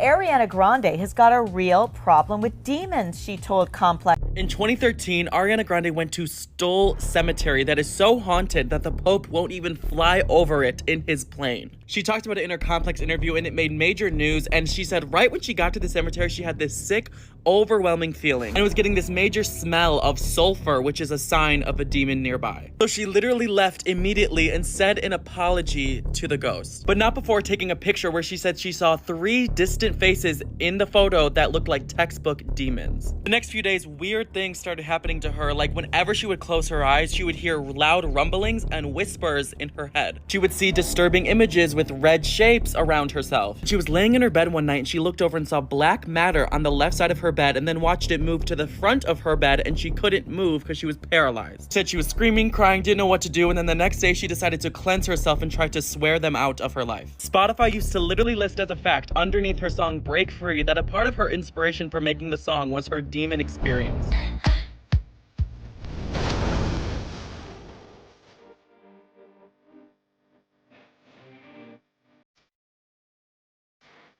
I'm about to show the most compelling evidence, but before I do, make sure you follow so you finally know the craziest conspiracy theories about each of these celebrities and request who you want to see next. In the music video for Break Free, we keep seeing this symbol, which is literally the inverted seal of Satan. This is symbolic for her because she takes it off, throws it on the ground, stomps on it, and then this man who's supposed to represent Satan has her tied up, and then she breaks free, pushes him back to hell where he belongs. This represents her moving on from the whole demon thing in her life. First thing that went through my head is, what is Ariana Grande doing at a cemetery? This is a real picture of a real building on a United States Navy base. So as you can see right here, this is the Naval Amphibious Base Coronado.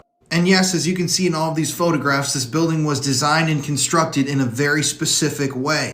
So construction of this building on this base started in the 1960s, about 20 or so years after the end of World War II. So people were very well aware of what that symbol meant at that specific time in history. The guy who designed and the architect behind the building is a man named John Mock from San Diego. John was a famous architect from the area. He was brought in to design this building, And in a later interview, he actually said, yes, it kind of looked like that symbol, but it definitely wasn't intended to be that symbol. Now, for years, nobody complained about this building because you really couldn't see it from above. People passed by the building all the time and they didn't really notice what shape it was in. But when Google Earth exploded in popularity, journalists began noticing this strangely shaped building and started raising the alarm bells. Now, interestingly, the Navy and spokespersons from the Navy initially denied that this building was meant to be built like this. In 2006, a spokesperson said that only one of these L's was initially meant to be constructed, and that the other 3 were constructed afterwards, and they had no idea that it would end up looking like this. However, records were eventually unearthed that showed, yes, they knew exactly what this was going to look like. You can see right here, this is in some of the original documentation, and everybody involved in this building's construction signed off on the plans. Now, one of the big things that's still unknown about this is why John Mock, a respected architect, would design a building in this way. Before his death, he never openly admitted to being affiliated with that organization, but you don't design a building like that without some sort of purpose behind it. I mean, it is blatantly clear what this is meant to be. And this is only one of many monuments and memorials to this party that exist in America that I'm going to continue exposing here. And they only get weirder and darker. I feel like he knew the shape of it, but he just didn't really care. You know what I'm saying? Because he was saying that Google Maps and Google Earth wasn't really a thing at the time. So he's like, no one can see this, so it doesn't matter. But now that we have Google Maps and Google Earth, yeah, everyone can see it. So I feel like he knew, but he just thought no one is going to find out, in my opinion. If you've seen this website before, you're probably in prison. This is the message displayed on the now defunct Welcome to Video site. This site was the figurehead of an international CP production ring. And when it was shut down, it had 1.2 million members. Authorities also tracked down 360,000 downloads that stemmed from this website of CSAM or CP materials. 4,000 of these paid members were identified, and yes, they were all hardcore. This guy was a local pastor who got caught downloading materials. And this guy, Nicholas Stengel from Washington, D.C., downloaded over 2,600 videos from the website. 2,686 to be exact. Videos depicting children being abused in the most horrific ways. By the way, this guy started a blog about wine that you can go online and read, and it's really disturbing reading his positive words knowing what he was doing in the shadows. So at the time that this website was seized, the owner had made over 400 million South Korean won, which equates to about $300,000 in USD. But who was the sick kingpin at the top of this hill? Well, it was this guy, Sun Jung-woo, whose identity in all the photos that have been released is purposefully obscured by the South Korean government. So Sun purchased this disgusting website in 2015 and ran it from his home. During his reign of terror, he distributed about 220,000 CP or CSAM videos. Users on the website could purchase these disgusting materials using Bitcoin, and Sun would often encourage people to upload their own content for fun. In a disturbing twist, 45% of the material that was found on the website had not been previously seen by investigators. In my math, that's over 100,000 videos and images. Now, this is the part that's going to really infuriate you. So, Sun Jung-woo, who ran this website, 220,000 videos and images that he personally cycled through to other pedophiles. After his trial, he was convicted and sentenced to a little bit over 2 years in prison. You heard that right, 2 whole years in prison for running a pedophile website with over 1 million members. The United States also tried to get him extradited to the US so he could face a number of charges and obviously get a life sentence. But the South Korean government denied this extradition request. Then, in July of 2022, he was sentenced to an additional 2 years in prison. This time for money laundering because he used some of his profits for online gambling. That means that sometime this year, this guy is going to be back on the streets. Now, keep in mind, this is mind-blowing. Less than 10 years ago, this guy was up and running one of the largest pedophile websites in the world. And already, less than a decade later, he's going to be walking free again. Please make some of this make sense. This should really infuriate you. I just am so afraid of what this guy could possibly do when he's back in the free world. Creepy last words people said right before dying. A guy was rushed into a level 1 trauma facility from a motorcycle versus truck collision. The guy's able to talk at the beginning. He was drunk and cussing out the doctors and nurses trying to help him. They end up intubating him to preserve the airway, and he's going downhill fast. He codes, but they manage to bring him back. Suddenly, the guy comes completely to, rips out his tube, grabs one of the med student's hands, and lets out a breathy-like scream. "Don't let me die. I'm going to hell. Please don't let me die," he said. This freaks out everyone. The guy said he woke up in hell on fire and keeps begging someone to check his feet for burns. Nobody could believe he pulled out his tube and was talking. Despite everything they did, the guy still died. The doctors and nurses were freaked out about it for weeks. This has got to be one of the strangest videos on the dark web. This video is currently the strangest ever posted on the dark web. It was posted anonymously, so it's impossible to get any more information. It's been the talk of the town, showing supernatural events. But a detail at the end calls everything into question.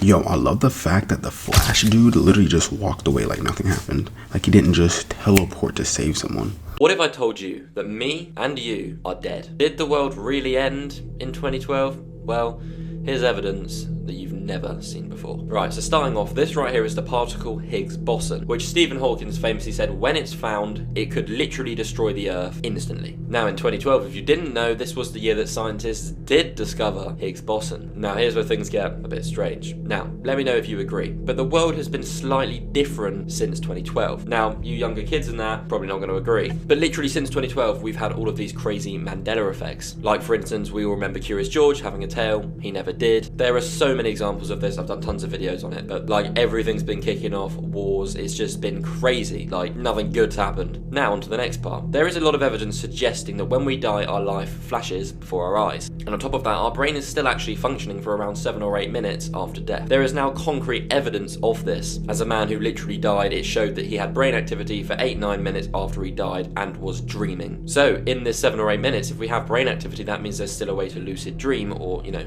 control our dreams. Essentially live in some kind of reality. Now we also know in dreams time doesn't really exist, but when you're in that dream sometimes it feels like days or weeks. You know, I've had dreams where I've been in there for like a day, like it's crazy. So here's the theory. What if the world did actually end in 2012? None of you are real. We're essentially all dead, and this reality we are in is just a figment of our imagination. This video you're watching is just your brain imagining it and creating it, but you're actually dead on a hospital bed in that 7 or 8 minutes. No, I'm done.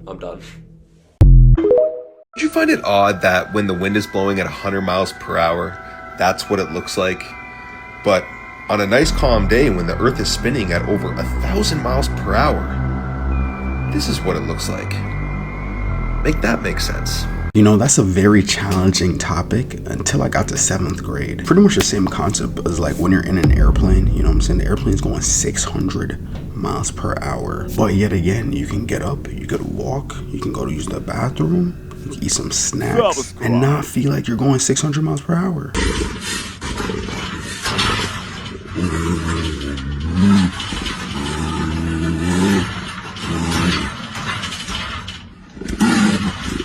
Welcome back to Wendy's.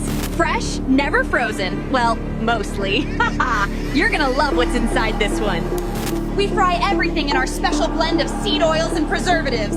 Keeps it crunchy, even after it dies. We say it's never frozen, but you didn't think we really meant that, right? It's just marketing. Oh, this one's loaded with corn syrup, red 40, and phosphoric acid. Don't worry, it's FDA approved. Every bite is a mystery. Beef, soy, or something else? It's all part of the flavor adventure. Just look at our happy customers, full of joy, flavor, and a little bit of seed oil in every cell. Where's the beef? Never tell the dream people this. Gotta say, this is something I've never done, and after doing some research, I don't think I will. This is a meme that's recently been gaining some traction on TikTok. There's a bunch of different videos of it with pretty much the same caption, "When you tell the dream people that you know you're dreaming," with a creepy video overlaid on the back. And while this seems pretty ridiculous, there is actually a small nugget of truth potentially in this. I'm assuming everybody watching this video knows what a dream is like. Usually you don't really have any control, and it's just a random preset outcome. But some people do have the ability to lucid dream, which is when you have the ability to control your dream, say what you want, and be where you want at any time. Pretty much just free reign. And terrifyingly enough, people that lucid dream frequently state that if they tell people that are in their dreams they're not real, they freak out, they become much more terrifying, and it's a lot more unpredictable.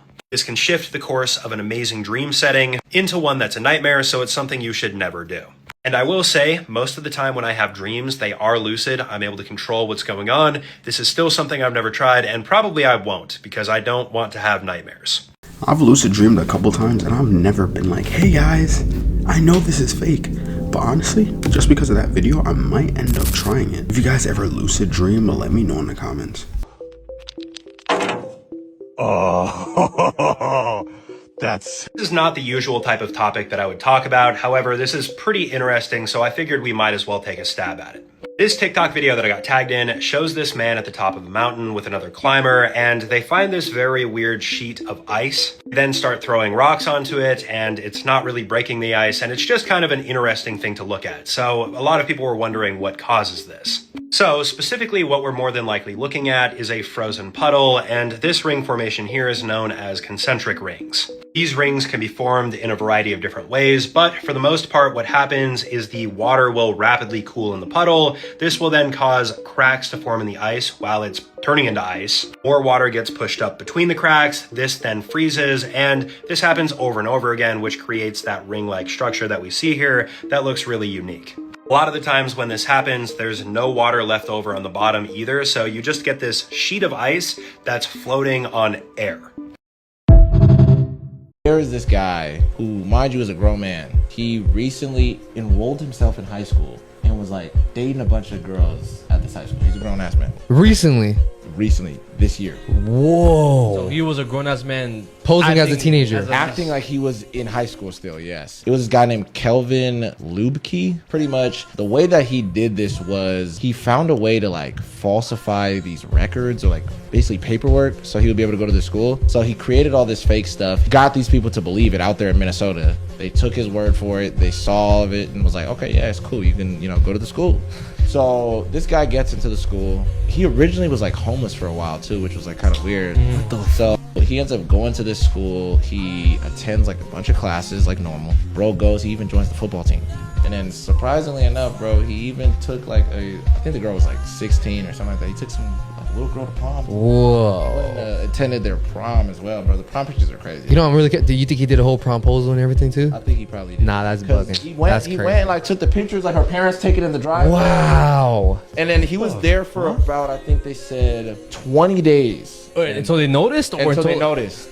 It was some girl so happened to be on social media, and I think she was friends with the girl he went to prom with. She saw a picture of his mugshot on social media randomly. Oh wow. Yeah. The girl ended up telling like her parents or something like that, and then the parents ended up calling the authorities. So they found out everything he was doing, and then apparently, this is what I heard, that's not even the first school he did it to. Whoa. A year before at a different school that was like a couple miles away from that one. Really? And I guess that one they said he went there for like a whole year. Wow. And he didn't get caught at that. What the But you didn't pretend to be a teenager at the high school? I had a different birth certificate on my other thing in Africa. If bro wanted to be around girls and people that bad, he literally could have just went to college. Like, if you take a picture with flash. Let me explain. This is a tarsier, the world's only entirely carnivorous primate. They're nocturnal hunters, so to find prey in the dark of night, tarsiers have evolved eyes that are so big they're bigger than their brain, in order to let in enough light to be able to see. They're so big that they can't even move them about in their eye sockets. So instead, they turn their head up to 180 degrees like an owl. Their eyes are so sensitive that a single camera flash can blind them for up to half an hour. And the stress caused often leads to them panicking and slamming their heads against hard surfaces. Being so tiny, their skulls are thin enough that just one impact can be fatal. Most tarsier species are classified as endangered or near threatened, so it's really important to have respect and tread carefully around them. There's a reason why sanctuaries ban flash photography. And you thought you were camera shy. These are 4 animals you didn't know were best friends. First, ravens and wolves work together to hunt, where ravens will fly around looking for prey, then flying back to the wolves, getting their attention and leading them to the animal they saw, waiting for the kill and sharing the meal. Next, hermit crabs and anemone basically team up together to survive. Since an anemone can't move fast, the crab will pick it up and equip it on its shell. The anemone helps defend the crab with its stinging tentacles, while the crab gives it much faster transportation and also shares scraps of its food every time it eats. Next, coyotes and badgers hunt together. Since coyotes are better at covering ground and badgers are better underground, the coyote will chase the prey on land, and if it goes under, the badger will take over, leaving the prey with no options or ways to escape, sharing their meal. Finally, humans and wild dolphins in Brazil work together to catch fish. The dolphins will find a school of fish and herd them towards the fishermen. When the fish are close, the dolphin will slap the water with its tail, signaling the fishermen to cast the net, causing the fish to scatter and get disorientated, so it's easier for the dolphins to catch, rewarding both of them. It's crazy how smart dolphins really are. I feel like dolphins, when it comes to like the ocean, are kind of a man's best friend. I just ordered me some food. I'm kind of losing my last brain cell in this car because I just want to know. I want to know how I've been sitting here eating this meat and I noticed a row of teeth in my shit.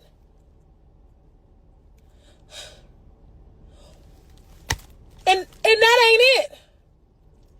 They got the top and bottom jaw in my shit. I just sat here and ate this food and bit into somebody's molar. And I'm saying somebody because I don't know if there's an animal or a motherfucking human in this bowl of meat. Am I a cannibal? That is a carnivore? What the fuck is the word? What is going on? What's going on, honestly? A row of teeth? Dude, I remember in my last video, I was talking about how, you know what I'm saying, people finding teeth in food, I'm gonna take that with a grain of salt because you don't know if that's true. And then I remember someone in my comments was like, yeah, Fiddy, they've actually been finding teeth in food and it's actually crazy. And then I seen this video, I was like, oh, hell no. That did not look like an animal teeth whatsoever. Those are definitely human teeth. I wonder where she got that food from. There ain't no fruit in this shit. Who wants some soggy ass Fruity Pebbles? Fruity Pebbles are a delicious way to start your day. So colorful and sweet, you'll be craving for more and more. I can't tell you what this is. It's definitely not arsenic. But don't worry, we wouldn't put it in here if it was bad for you. Ever wonder why this shit never goes bad? We have a special way to keep it fresh forever. Who doesn't love colors? We have all of them. They might give you ADHD or thyroid problems, but who cares? It's delicious. So what are you waiting for? Go get a bowl and fill it up with some of my sugary pebbles. Fruity Pebbles. No fruit, just poison. Did you know that Selena Gomez allegedly hid the real reason behind her kidney transplant in 2017? Disney's biggest star shocked the world when she announced her lupus diagnosis and life-saving surgery. But according to conspiracy theorists, the lupus story allegedly covered up something far more sinister. Her best friend Francia Raisa donated the kidney, but the timeline allegedly contained major inconsistencies. Some claim Selena's kidney failure wasn't from lupus at all, but from alleged intentional poisoning. The theory suggests jealous industry rivals allegedly contaminated her makeup products with heavy metals. This allegedly happened right when she was renegotiating contracts and threatening to leave music. Believers point to her gradual health decline and the desperate search for a compatible donor as evidence. They claim she allegedly knows exactly who poisoned her, but stays silent for protection. Her medical records remain sealed, and questions about the real cause persist. The alleged cover-up involving her medical team and handlers continues to fuel speculation. Was it really lupus, or something much darker? These are 4 animals that have the most brutal start to life after birth. First off, sea turtles. You hatch from an egg and are immediately thrown into chaos, needing to crawl over 100 feet through scorching hot sand trying to get to the water before getting eaten alive. Where seagulls and tons of other predators will attack and eat you before you even have a chance at life, having a 1 in 1,000 odds of survival. Even more brutal, the praying mantis. As soon as you're born, you crawl out of an egg case surrounded by hundreds of other baby mantis, entering a hardening stage, frozen in place, unable to move alongside hundreds of your starving siblings, when suddenly, after an hour of waiting, all of your bodies will be ready at once, putting you in the middle of a free-for-all war, eating each other alive and fighting for food, where only about 10 or 20 will survive. Even worse, the Galapagos marine iguana. As soon as you hatch, you crawl from the ground and realize that you're born on a snake-infested island, where dozens of racer snakes will instantly begin to chase you at full speed just after surfacing, needing to immediately learn how to run and survive over 100 feet to safety, often getting bit and fighting off piles of snakes ambushing you out of nowhere, having a 1 in 20 chance of survival. But worst of all, the wildebeest. You're born directly in the middle of an active herd and are surrounded by predators, where you literally have to learn how to run and stand within only 5 to 10 minutes. And if you can't figure out how to run in that short time period, your life is already over, where you'll usually get trampled and left behind with no protection, being eaten alive by predators. What happens when the largest animal on the planet dies? When a whale dies, the entire ocean feels it. Its colossal body begins to float, inflated by gases that build up during decomposition. The smell is so strong it attracts hungry predators from miles away. Sharks, seabirds, and even deep-sea fish fight over every piece of its fat-rich flesh. But that is just the beginning. After a few days, the carcass loses its buoyancy, and then the giant sinks, slowly, like an elevator descending into the ocean's underworld. This phenomenon is known as a whale fall, and what happens down there is bizarre. In the deep, where sunlight never reaches, macabre creatures wait patiently. They devour what's left. Bone-eating worms, called osedacs, drill into the carcass like alien parasites. Meanwhile, flesh-eating bacteria multiply by the millions, turning the skeleton into a toxic ecosystem, bursting with life. A single death sustains an entire world. But the story of whales is even more mysterious. Did you know whales actually originated from a land animal? Around 50 million years ago, a strange mammal called Pachycetus walked on 4 legs across dry land. Over time, its descendants were drawn into the ocean. Their legs became fins, their nostrils migrated to the top of their heads, and they became the giants of the sea. The whale is the result of one of evolution's most dramatic transformations. And even today, scientists are still trying to uncover all the secrets behind this journey. If you found this fascinating, just wait until you find out what happens when a colossal squid dies. It holds more mystery than Point Nemo. Okay, yeah. Hey, can I see your sunglasses real quick? So you're recording, right? No, sir. Ever only very few times where people have successfully recorded inside the Church of Scientology. As Beavis and Butthead, we had to change that. It was to become a member of this religion and show what it's like to do so, which I did. Here's my membership card. You typically earn this within 3 to 6 months, and very rarely are things ever publicized at that point. Thankfully, we got caught at a point when we were not planning on visiting any longer. I was trying to play an outro on our way out, and I did, and it was hilarious. So we exit the building and I realized the glasses stopped recording. Let's go back and redo it. And so from there, all the Scientologists on the first floor end up circling around us. And it was at that point we knew we were going to get Scientological meat slapped all over our face. And so he suggested on reviewing the footage by plugging in the glasses to the computer. Unlucky for them, I was more than confident when he pulled out the USB-C cable. See this real quick. You're not lying, right? Yep. There should be nothing really to worry about. Though I manipulated my camera in a way where the footage could only pop up when I wanted to with a certain cable, which I'm gonna gatekeep that method because we have a lot of plans with this. After seeing nothing come up on his computer, he insists on trying every fucking cable in the facility. To let us know that if we don't give him the glasses, they are gonna call the cops. Call the cops. What are you gonna do? Take my belongings? You wanna take my V card while you're— No, it's whatever. You could call the cops. They can come wherever they want. Now, the only thing Scientologists fear more than exposure is taxes. So we had to crack a joke and say, my glasses name is Taxes. Do you really want to take my taxes? And then that's when things probably got a little bit more heated, but fuck it, we ran. This video is going viral right now, and I'm not talking about this intro clip of the ice wall or Antarctica. I'm talking about a video from the 50s of Antarctica and them flying over it and seeing other... Unger leans forward in amazement. His eyes have caught a sudden and unbelievable change in scenery. The universal white is turned to chocolate brown, dotted with blue. A cameraman goes into action. 300 square miles of land without snow. Land that might be in New Mexico or Arizona. Pictures alone will prove Bunger has discovered a warm oasis in the shadow of the pole. It is for such supreme moments as this that men brave the hardships of exploration. The astounding, undreamed of fact is that they are over a chain of warm water lakes, whose shores, except for small patches, are free of ice and snow. Commander Bunger circles the largest lake in sight, 5 miles long. He comes in to make a landing. Water temperatures must be recorded. Samples taken. He finds the water fresh. Temperature 38 degrees Fahrenheit. On the shores are vast deposits of coal and of minerals of the utmost importance to civilization. Mountain ranges with peaks 20,000 feet above sea level.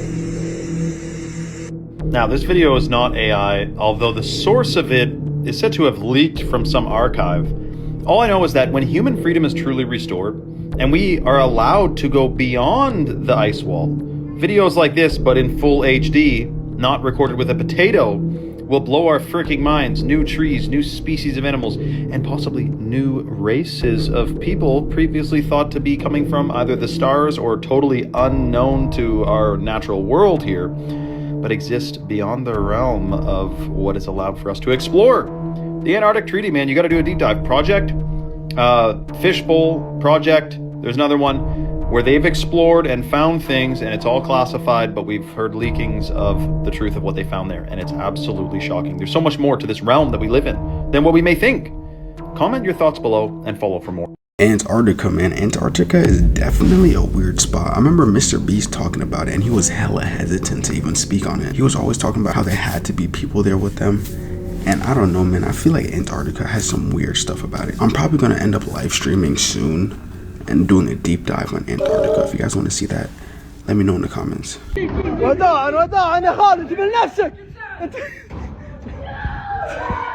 I've been very vocal about this when it comes to pool covers. Most of the time my stance is that it's not a good idea to play around with them. This clip appears to show a practical joke taking place in this pool. There are 3 people inside, the pool cover starts closing, and it's due to this one guy that's out of frame here that pushes the cover closed. And again, as I've talked about before, running across pool covers, not a great idea. That's because if you fall underneath the cover, pushing out will not allow you to break free. The water is going to get carried up with it, and you're not going to be strong enough anyways. So that being said, this has to be the first video I've ever seen in a pool, something like this taking place, where I'm not actually concerned. There's clearly a lot of space below this pool cover for them to be screaming and yelling out, therefore they're able to breathe. It would not be funny though if they had one of these electric pool covers and they closed it on them. Otherwise, they would indeed drown. So this kind of scenario, yeah, go for it, it's in good fun. This kind of thing though, a lot more questionable, much more risky. Things that are way bigger than you think. Run, rabbit, run, rabbit. Run, run, run. Run, rabbit, run, rabbit. Run, run, run.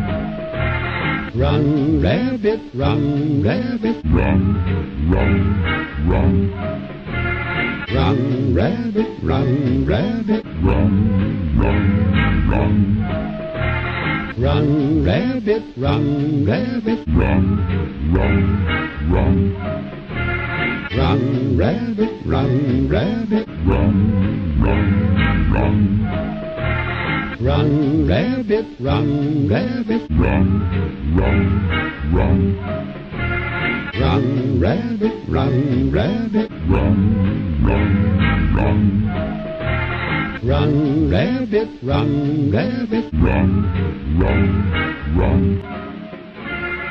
Not gonna lie, I never knew cruise ships were bigger than the Titanic. Woman is the only female police officer to ever be sentenced to death in the history of America, and her story is absolutely insane. So this lady's name is Antoinette Frank, right? She grew up living primarily with her father. There were reports of SA, of physical abuse. There were even reports of people saying when she showed up places with her father, it looked like they were in a relationship. So it was reported that her father just vanished one day and that he just up and left and she had no idea where he went. She reported him missing. He was never seen again. In 1992, she had applied to be a cop with the New Orleans Police Department. She was originally denied because the psychologist determined that she had several mental disabilities, but somehow she got the job. So this is 1992. 1994, she meets this kid who is a gang member, right? So he ends up getting shot and she was the first responder to come and assist him. Legend has it that as soon as she laid eyes on this like 16-year-old boy, she fell in love with him. She paid for everything for him. She took him out all the time. There were reports of him driving her police cruiser around the city. So she worked part-time as a security guard at this restaurant called the Kim On. And she wasn't the only cop that did. A lot of cops did. One day, she just showed up with her sidekick and they decided that they were going to rob the place. Apparently things went wrong. She ended up shooting and killing 3 of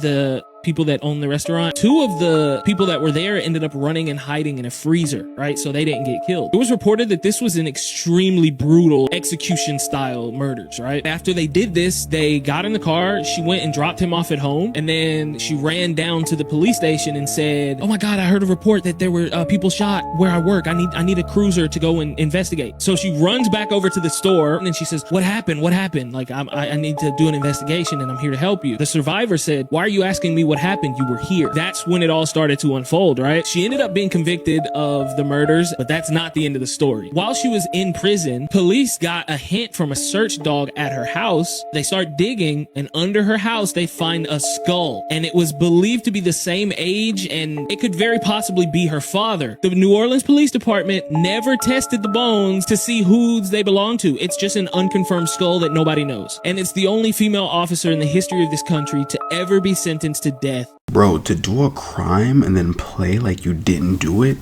that's evil, bro. I feel like she kind of deserved that. How would you go about killing people? Well, first of all, it got to be the right price.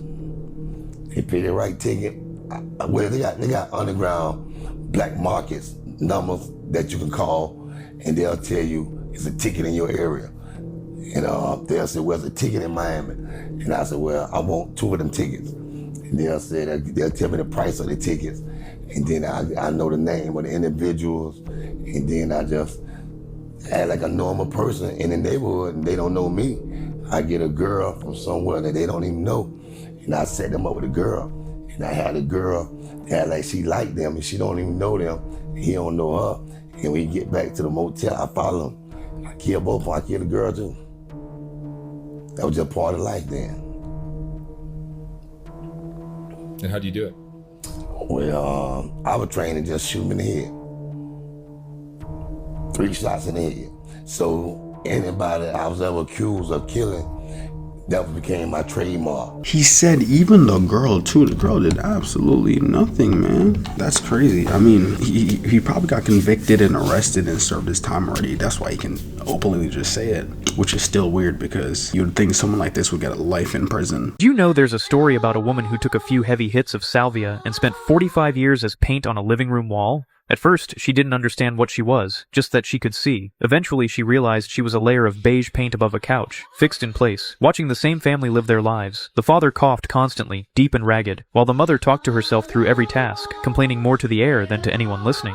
The TV blared all day, filling the house with noise that blended together until it became background static. The kids grew from noisy, sticky-fingered blurs to silent strangers who barely came home. The parents aged in the same spot on the same couch, until one day the father simply didn't return to it. The mother lasted a few more years, talking to herself in half sentences, moving slower and slower. Then one day she was gone too, and the house stayed empty until new voices arrived, people with buckets, rollers, and drop cloths. The moment the first stroke of paint covered her, everything went white. She woke up on her couch, drenched in sweat, heart racing, the world suddenly loud and fast. It took days before she could convince herself that only minutes had passed, that the 45 years she'd spent watching that family fading under their lives hadn't really been centuries ago. But she remembered it all perfectly. Every detail, every sound, every year that had felt real enough to live. Yo, that's wild, man. This is exactly why we do not promo things like that because, dude, you know how much of a mind freak that would be for someone? Are the top 5 worst geographically placed cities in America. Number 5, San Francisco. So the reason that this one is number 5 is because of a couple of things. So first, because it's actually placed directly on top of the San Andreas fault line, which is one of the strongest faults in all of the world and is capable of producing earthquakes that would level any city on this planet. Also, because it's placed on such a tight peninsula, it makes expansion impossible. So San Francisco is as large as it's ever going to get. The only way it could grow is to grow up. Number 4, Miami. Most of the city barely sits above sea level, and then on top of that, it doesn't matter what they do. It is literally made of a substance that is like a sponge. So any water that is around the city gets soaked up by the ground that it's underneath, and so flooding is always happening in Miami. So they predict that in the next 50 to 100 years, Miami will be completely underwater. There's even plans right now to preserve parts of the city and have it as an underwater like museum, basically. Number 3, Phoenix, Arizona. Phoenix, Arizona is on this list. I think it's probably the most obvious of all so far because it literally sits within the desert and summers get up to sometimes 120 degrees Fahrenheit. It's almost unlivable. And you think about how were people living in Phoenix in the 1800s and 1700s, and the answer is not very many people were. You ask why did people ever choose to live in Phoenix? It's because it was a good like middle point between going west and the east. Number 2, Las Vegas, Nevada. Just like Phoenix, this is another one, another desert where summers get up to 120 degrees Fahrenheit. The thing that makes it a little bit worse than Phoenix is there's no natural water sources. Back in the day, there were natural springs. Now Vegas completely depends on the Colorado River, but guess what else depends on the Colorado River? Los Angeles, Denver. So what happens when that dries up? The Colorado River is almost completely dried up. Within the next 20 to 30 years, Vegas is not going to be a place where people can live anymore. And number 1, New Orleans. New Orleans is number 1, and it is known around the world as being the single worst example of human infrastructure ever. And it's because of one very simple reason. The entire city of New Orleans is under sea level, and it's surrounded by water on all sides. On one side, it's surrounded by Lake Pontchartrain. On the other side, it's surrounded by the Mississippi River. And then on the other side is the Gulf of Mexico. It's a bowl. Any inconvenience whatsoever, and the city is flooding. What makes it even worse, it's sinking 2 inches a year. So there is a realistic chance that within the next 20 to 30 years, New Orleans ceased to exist anymore, and all of the residents are forced to move inland. Dude, I was out in Vegas like, I think summer of 2024, and it was so hot, bro. It was like 120 degrees. You know what I'm saying? And I'm an island boy, so like for me, I like my palm trees, you know what I'm saying? My water, my ocean view. I don't really like the deserty feel to like Vegas and Arizona. Why in the world is Elon Musk opening a Tesla restaurant? So apparently today, Tesla just opened their first ever Tesla diner in Los Angeles. Elon Musk is putting the fries in the back. It's a retro style drive-in theater / supercharger with a full-on restaurant that serves burgers, milkshakes, and popcorn. Now currently there are a ton of people there for the grand opening taking pictures of everything, including the inside of the bathroom, which looks really cool to be honest. But the one thing I want to know, and the thing that nobody's talking about, is if the food is actually good or not. That's what matters here. It's a diner. So last night I emptied my bank account and bought a plane ticket to Los Angeles for tomorrow morning because I'm gonna have to investigate this place myself. I'm gonna wear my suit so that they know this is very, very serious business. So make sure you follow or subscribe to see tomorrow's video. North Korea just opened one of its first shopping malls for tourists, and it's actually terrifying. From first glance, it might look like a real store, but very quickly you will realize that no one is actually— This is the purest form of propaganda. For the people, like locals, like we know that it's fake. Nobody goes in there to buy something. We know that that's for show. We go to Changmadang, we go to the black market to buy everything. Allegedly, the North Korean government makes citizens living in Pyongyang walk around the store as fake customers to try and make it look convincing to the tourists. Not to mention most of the boxed items. Yeah, that sounds about right. That sounds about right. Items are actually empty, so there is nothing inside of them. For some reason, everything is extremely overpriced even though nobody can afford it, and all of the employees there look like they're scared for their lives. So the best way that I can actually compare this to is the movie Truman Show. The people that you're meeting, they have been trained months on end for your arrival. Trained to say specific things, do certain things around. So yeah, I don't really recommend going to North Korea at all. Creepy Real Photos That Keep Me Up at Night Part 65. This photo is posted to Reddit with the caption, "This is a photo taken back when film was the only option. It is of my coworker's great-great-grandma. It was taken by her grandfather as the building was burning down. She had been dead for years at the time, and the area she can be seen in was the kitchen. Follow for more Creepy Real photos. I learned this today, though you wouldn't have had to tell me twice. If a moose is confronting you, run. That is the tip. Run for your life. Outdoors.org talking about, throw things in their path to try to slow them down while you're sprinting. Good luck. What do you mean?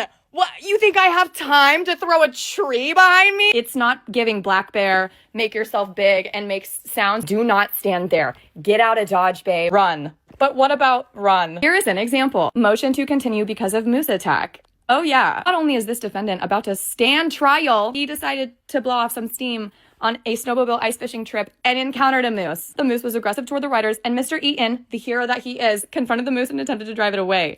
After successfully driving the moose into the woods, Mr. Eaton proceeded away from the encounter. Don't turn your back on a moose. Do not turn your back on a moose.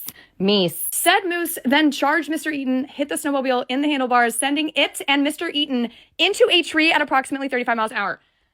Do you have any idea how strong that animal has to be?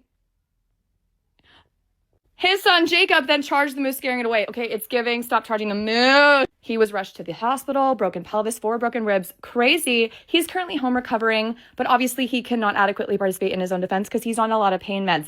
Please, please, please, can we continue this trial? Now that I just had to air my client's business out to everybody to get this granted? Yes, because you got rocked by a dinosaur. But when the trial did happen, guess who beat the charges? Our Meese confronter. Congratulations. Can't beat the moose, but I did beat my case. Welcome back to Taco Hell. We cook it fresh, straight from the bag, baby.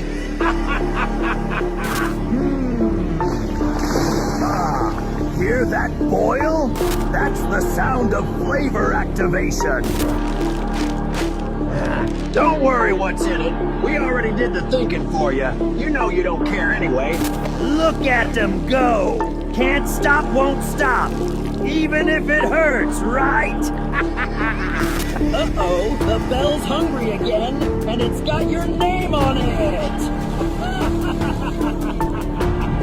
Late night cravings always come back to bite ya.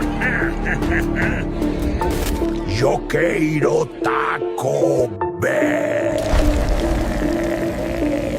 Taco Hell. Open late, son. Real late. Pretty sure I just caught the most insane truth in plain sight that I have ever caught.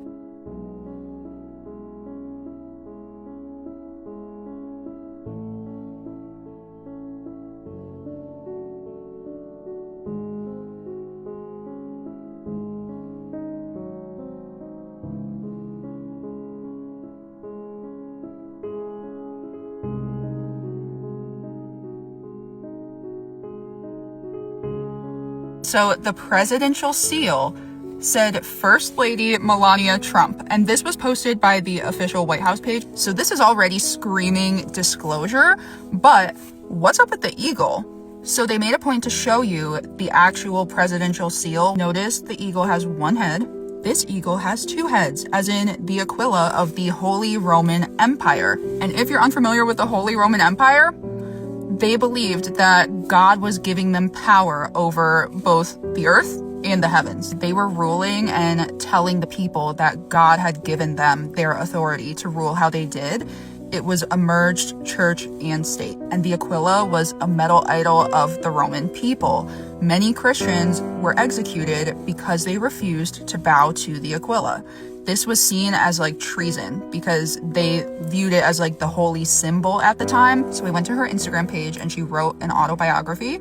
This is the cover of the autobiography. She also has a post about how people always ask her about like her nude modeling and stuff and like how she's not ashamed, and it's a video.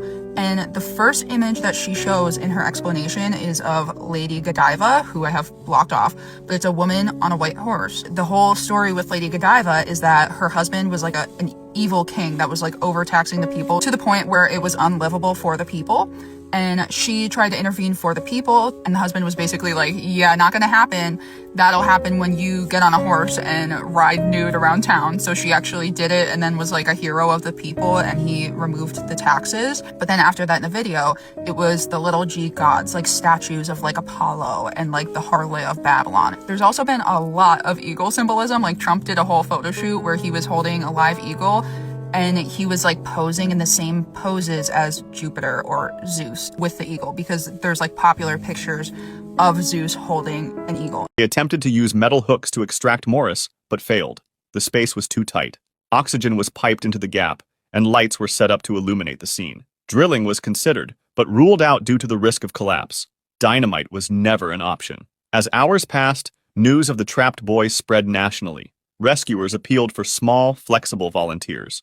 Nurse Evelyn Pinky Petite, just over 5 feet tall, arrived from Akron and crawled into the cave. She spent nearly 3 hours beside Morris, keeping him warm and awake. Later, experienced cave explorer Terry Brown helped set up a pulley system. Ropes were tied to secure points inside the cave, and multiple people coordinated each pull. But Morris only moved a few inches. His body was swollen, bruised, and pressed tightly between rock. By the next morning, Morris had been trapped for over 24 hours. He had received no food or water. Cold temperatures worsened his condition. Desperate for a solution, rescuers brought in 17-year-old Eagle Scout Michael Yid. To this day, I still never understood the people that go cave diving, mostly if it's like a really tight space. About Thailand and what their ancient history, that they all believe, what creatures lived there, how big they were. Check this out, and then we have a lot to discuss. Watching to the end, what type of creature is this?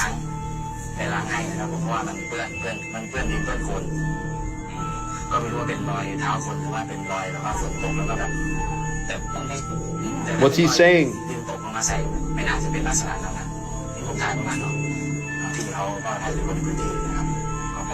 Wait a minute. If you think that looks like what you think it looks like, wait until you see this.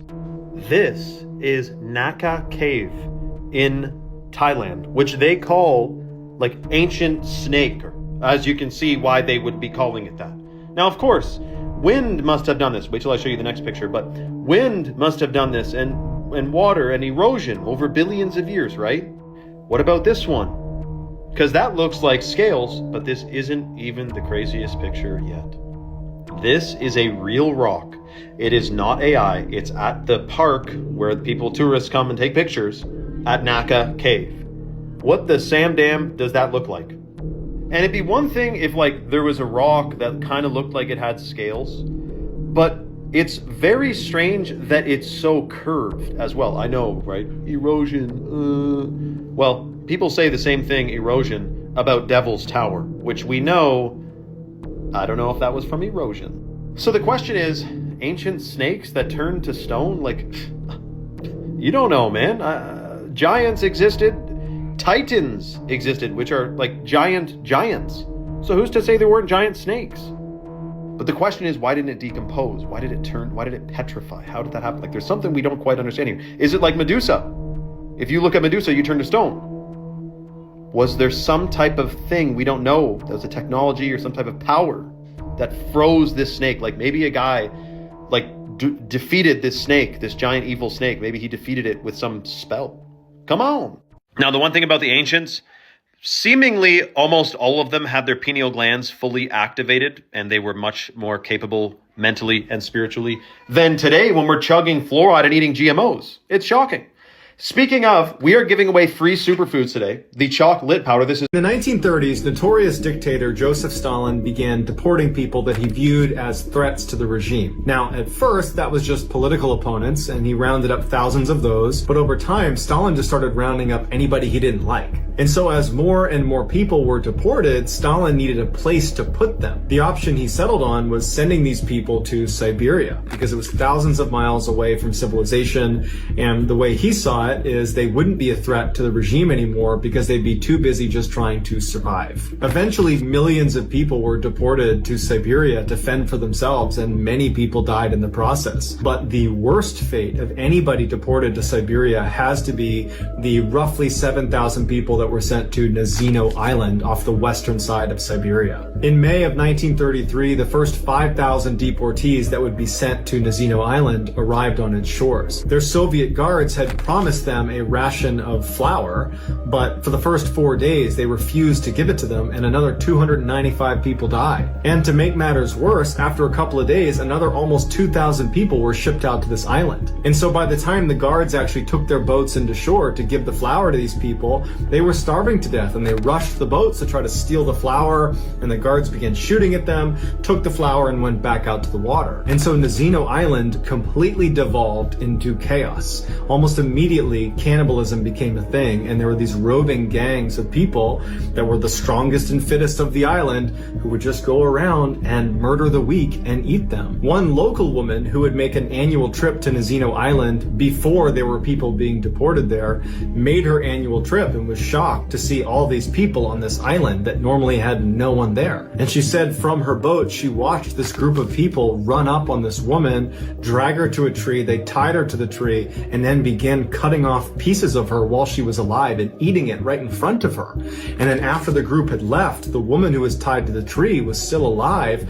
and what looked like her husband comes over, tries to untie her, he tries to save her, but there's nothing he can do, and she dies in his arms. Another local who managed to save a woman from Nazino Island, she got her into her house and she sat her down, and she noticed that the backs of her legs were all bandaged up, and she asked her what was going on with the backs of her legs, and she undid her dressing, and her calf muscles on her legs were gone. Someone had cut them off and eaten them. Of the nearly 7,000 people that were sent to Nazino Island, only 2,000 remained at the end of the first month they were there. And in fact, when word got out to Stalin that this island had become Cannibal Island, he actually shut it down and moved the remaining 2,000 deportees to another labor camp where unfortunately many of them died as well. This is a toilet from almost 200 years ago. Today we dug it up in search of buried treasure. It was full of this wet, muddy substance, but follow along because we dug it up anyway. Just 7 feet underground we found our first bottle. It was only a ketchup bottle from the 1920s, but I knew it had to get older the deeper we got. Buried in the mud nearby, I spotted another bottle sticking out. When I pulled it up, I was unpleasantly surprised to see yet another ketchup bottle from the 1920s. We didn't dig a hole this deep just to find nothing. Then we found something awesome. In the pile of dirt that we had thrown out, there was this beautiful spoon that was perfectly preserved. I wonder why this lasted so long. As we kept digging though, the finds started to get older. We found this milk bottle, and then down in the mud I spotted something. It was another bottle sticking out, but this time it was older. Unfortunately, it seems that this pit may have been cleaned out by people in the 1800s, known as honey dippers. They were usually poor or disadvantaged people that were paid to get in the hole and scoop all the poop out. How much would I have to pay you to do that job? Clearly I do it for free. At the very bottom of the hole, we found nothing else. So now you see I don't always find the best stuff. I found it. I have been looking all over for this video, you guys, because I want to know once and for all if you think this is CGI or not. What we have here is a camera set up outside of an apartment building facing the building in Moscow, Russia in 2014. In the middle of the night, the camera captures this right here is allegedly Slender Man as he tries to sneak into this building to presumably steal the soul of a victim. I remember this video from back in the day, you guys. It always creeped me out. It's definitely, you know, shot on a potato. It's blurry, it's a little shaky. But yeah, I don't know, it's a cool video. I always like this one. Take a look and let me know your thoughts.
definitely not Slenderman, because Slenderman is a game, and a game can't translate to real life, but I'll definitely take that with a grain of salt. But if that was real, that would be so scary. You drank 70 cups of coffee. The amount of caffeine could easily kill you.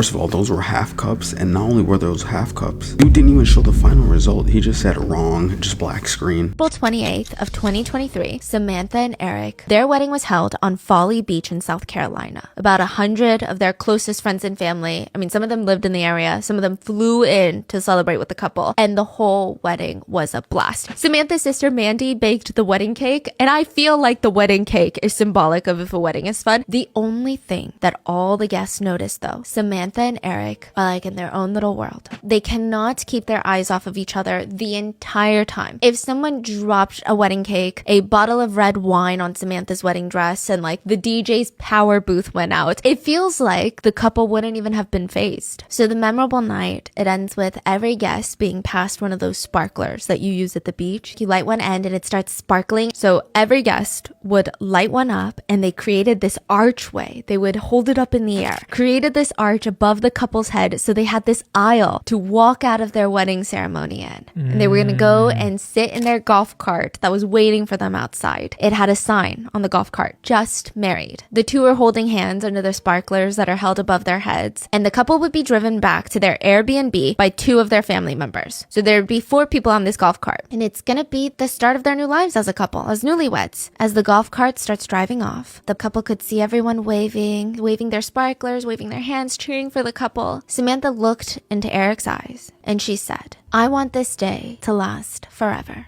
Those would be Samantha's last words to Eric. 20 minutes later, the golf cart would be lying smashed on its side, and Samantha Miller would be found dead in her wedding dress. So I guess in her head, technically that day did end up lasting forever. Did you know the image of the white Jesus the world worships today was based on a real man? Not the Son of God, but the son of a pope. In the late 1400s, Pope Alexander VI, one of the most corrupt popes in history, wanted to reshape the face of holiness. He chose his own son, Caesar Borgia, a ruthless Italian noble known for murder and incest, to be painted as Jesus Christ. Artists like Leonardo da Vinci and Michelangelo were ordered or paid to replace the original black depictions of Christ and the Israelites with pale European faces. From churches to cathedrals, from Bibles to paintings, the image spread like wildfire across Europe, and the world believed it. They erased the true Israelites, dark-skinned people with woolly hair, and replaced them with their own reflection. So the next time you see that familiar pale face on a stained glass window, remember, it wasn't divine inspiration. It was a political rebranding. The Son of God didn't change. The artists did. Let me know what you guys think. Like, do you think Jesus was white? Do you think he was brown? Or do you think he was just straight up black? So it turns out this is the worst thing that could ever happen to you. And yes, all of these photos and videos are 100% real. This used to be a very common thing during World War I, World War II, very traumatic events. But what people didn't realize is that this still happens today. Known as the 1,000-yard stare or 1,000-patient stare, it gets this name from what those people's eyes are saying, as it looks like their eyes are just looking thousands of miles off into the distance with no thought behind them. It's pretty much a form of shell shock, which I'm sure you all know what that is. What causes it is by seeing something extremely sudden and traumatic, like in war, where you may see horrendous things right in front of you. It's basically being an emotional shock that puts your body into this state where you just basically cannot function. Probably heard stories of all the victims from World War I and II that had shell shock and were treated so badly. Back then we had no idea what this was, and we just did not know what to do with these people. But as I say, there are recent examples of this even happening in the Middle East at the moment, and with regular people who aren't in war but seeing traumatic events and actually getting cases similar. Have a much better healthcare system that can help these people and treat people in a different way now, but it doesn't make it any less scary. Told you not to leave the girls in the car. How many times have I told you? In July of 2024, Christopher Schultes left his daughter in the car running, parked outside. They had just returned from an appointment and she was sleeping, and he did not want to have to wake her. The car was left in park but still running. Originally, Christopher said that she'd only been out there for around 30 minutes, but later footage revealed that that was not even kind of true. She'd actually been out there for over 3 hours, and because of a timer that's in place in the car, it quit running after 30 minutes. They lived in Arizona, and the temperature that day reached 109 degrees. When Christopher's wife returned home from work that day around 4 o'clock, she started looking for her kids to say hi and realized that one of them was missing. Christopher was also surprised and started searching the house with her, but then after a while, he came to the shocking realization that he'd never gotten her out of the car. They immediately called 911 and his wife started CPR. With Chris begging the 911 operator to hurry up, they finally arrived. By the time they got there, though, their 2-year-old daughter Parker was not breathing and not responsive. The mom got in the ambulance with her so that she could take the ride to the hospital with her daughter. From the ambulance, she texted Chris and said, "I told you to stop leaving them in the car. How many times have I told you?" After countless attempts to stabilize her, they lost her. She had a heat stroke and she did not come back to them.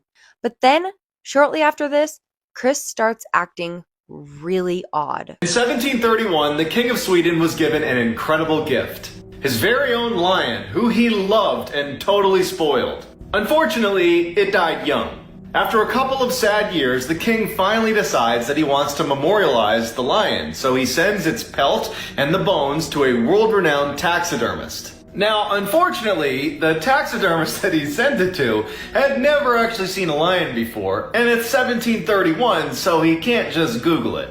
But he doesn't want to let the king down or jeopardize his reputation, so he's like, yeah, send me its bones and pelt. I'll whip you up a lion. Dude, I've never heard Mr. Ballin laugh. That's actually funny. The Illuminati. Of course we put the truth in fictional movies so that when people tell the truth, you're gonna say the magic words. That's from a movie. I'm the Illuminati. Of course we're run by shape-shifting lizard people. I'm the Illuminati. Of course we normalize pedophilia amongst the elites. We use it as blackmail. That's how we get them to do what we want. I'm the Illuminati. Of course we caused all the talk about the Earth's shape. Flat, round, doesn't matter. It's neither of those. We just gave you those 2 options to confuse you. Keep you further away from the truth. I'm not gonna tell you what it is though. I'm the Illuminati. Of course we invent diseases. Without diseases, we can't make money off the treatments. I'm the Illuminati. Of course we had a secret meeting to make chaos profitable through the prison system. Why do you think all the best rappers rap about the worst shit? All we do is free the rappers that are gonna continue to rap about drugs and violence, and we keep the ones that think they're fucking Malcolm X. I'm the Illuminati. Of course we target black people. For whatever reason, God likes them, and our leader is the devil. You know how that goes. We just gotta do what he said. I'm the Illuminati. Of course NASA is a scam. If people thought they had other planets to go to, they're just gonna let us destroy this one. I'm the Illuminati. Of course we control the internet. If someone was to jump out of their body and start telling people what we're really up to, we would just suppress them. Now, if this person already had a lot of followers and the video somehow got out there, then we kill them. Can you hear it? That hiss. That's the sound of happiness and soul. They said it refreshes you. But look closer. Pure syrup, acid, and caffeine brewed in joy, bottled in guilt. They wash the floors with me, you know. Melt rust, strip paint, yet you drink me with dinner. Aluminum, corn syrup, phosphoric acid, the holy trinity of thirst. You wouldn't clean your toilet with this stuff, but you drink it every day. Drink happiness, feel the burn, let it bubble in your blood, carbonate your soul, until there's nothing left but the fizz. Yes, hello, it's Spooky Lake Month where we're doing 31 days of haunted hydrology, and today we need to talk about a deadly water park in New Jersey. Action Park opened in 1978 and consisted of 3 smaller parks, Motor World, Alpine Center, and Water World. This was one of the first modern-day water parks to open in the United States. However, it quickly garnered the nickname Traction Park or Class Action Park because of the carnage that took place here. The park was notorious for underage and undertrained staff with drunk guests and rides that were designed with more intuition than actual engineering. At least 6 people are known to have died here, with many more leaving with injuries, lawsuits, or lifelong trauma. The Water World aspect of Action Park is known to have caused the most injuries and death. The most infamous ride might have been Cannonball Loop, which was an enclosed water slide that had a physics-defying loop near the bottom. Test dummies came out missing limbs, and park employees had to be bribed with $100 just to give it a try. Now just imagine going down this slide in pitch black darkness, and when you hit that curve, your legs are suddenly above your head and you're flying around it. People were coming out of the other side of the ride with lacerations and bruising. And not everybody made it around this actual loop, some crashing backwards into the fiberglass at full speed.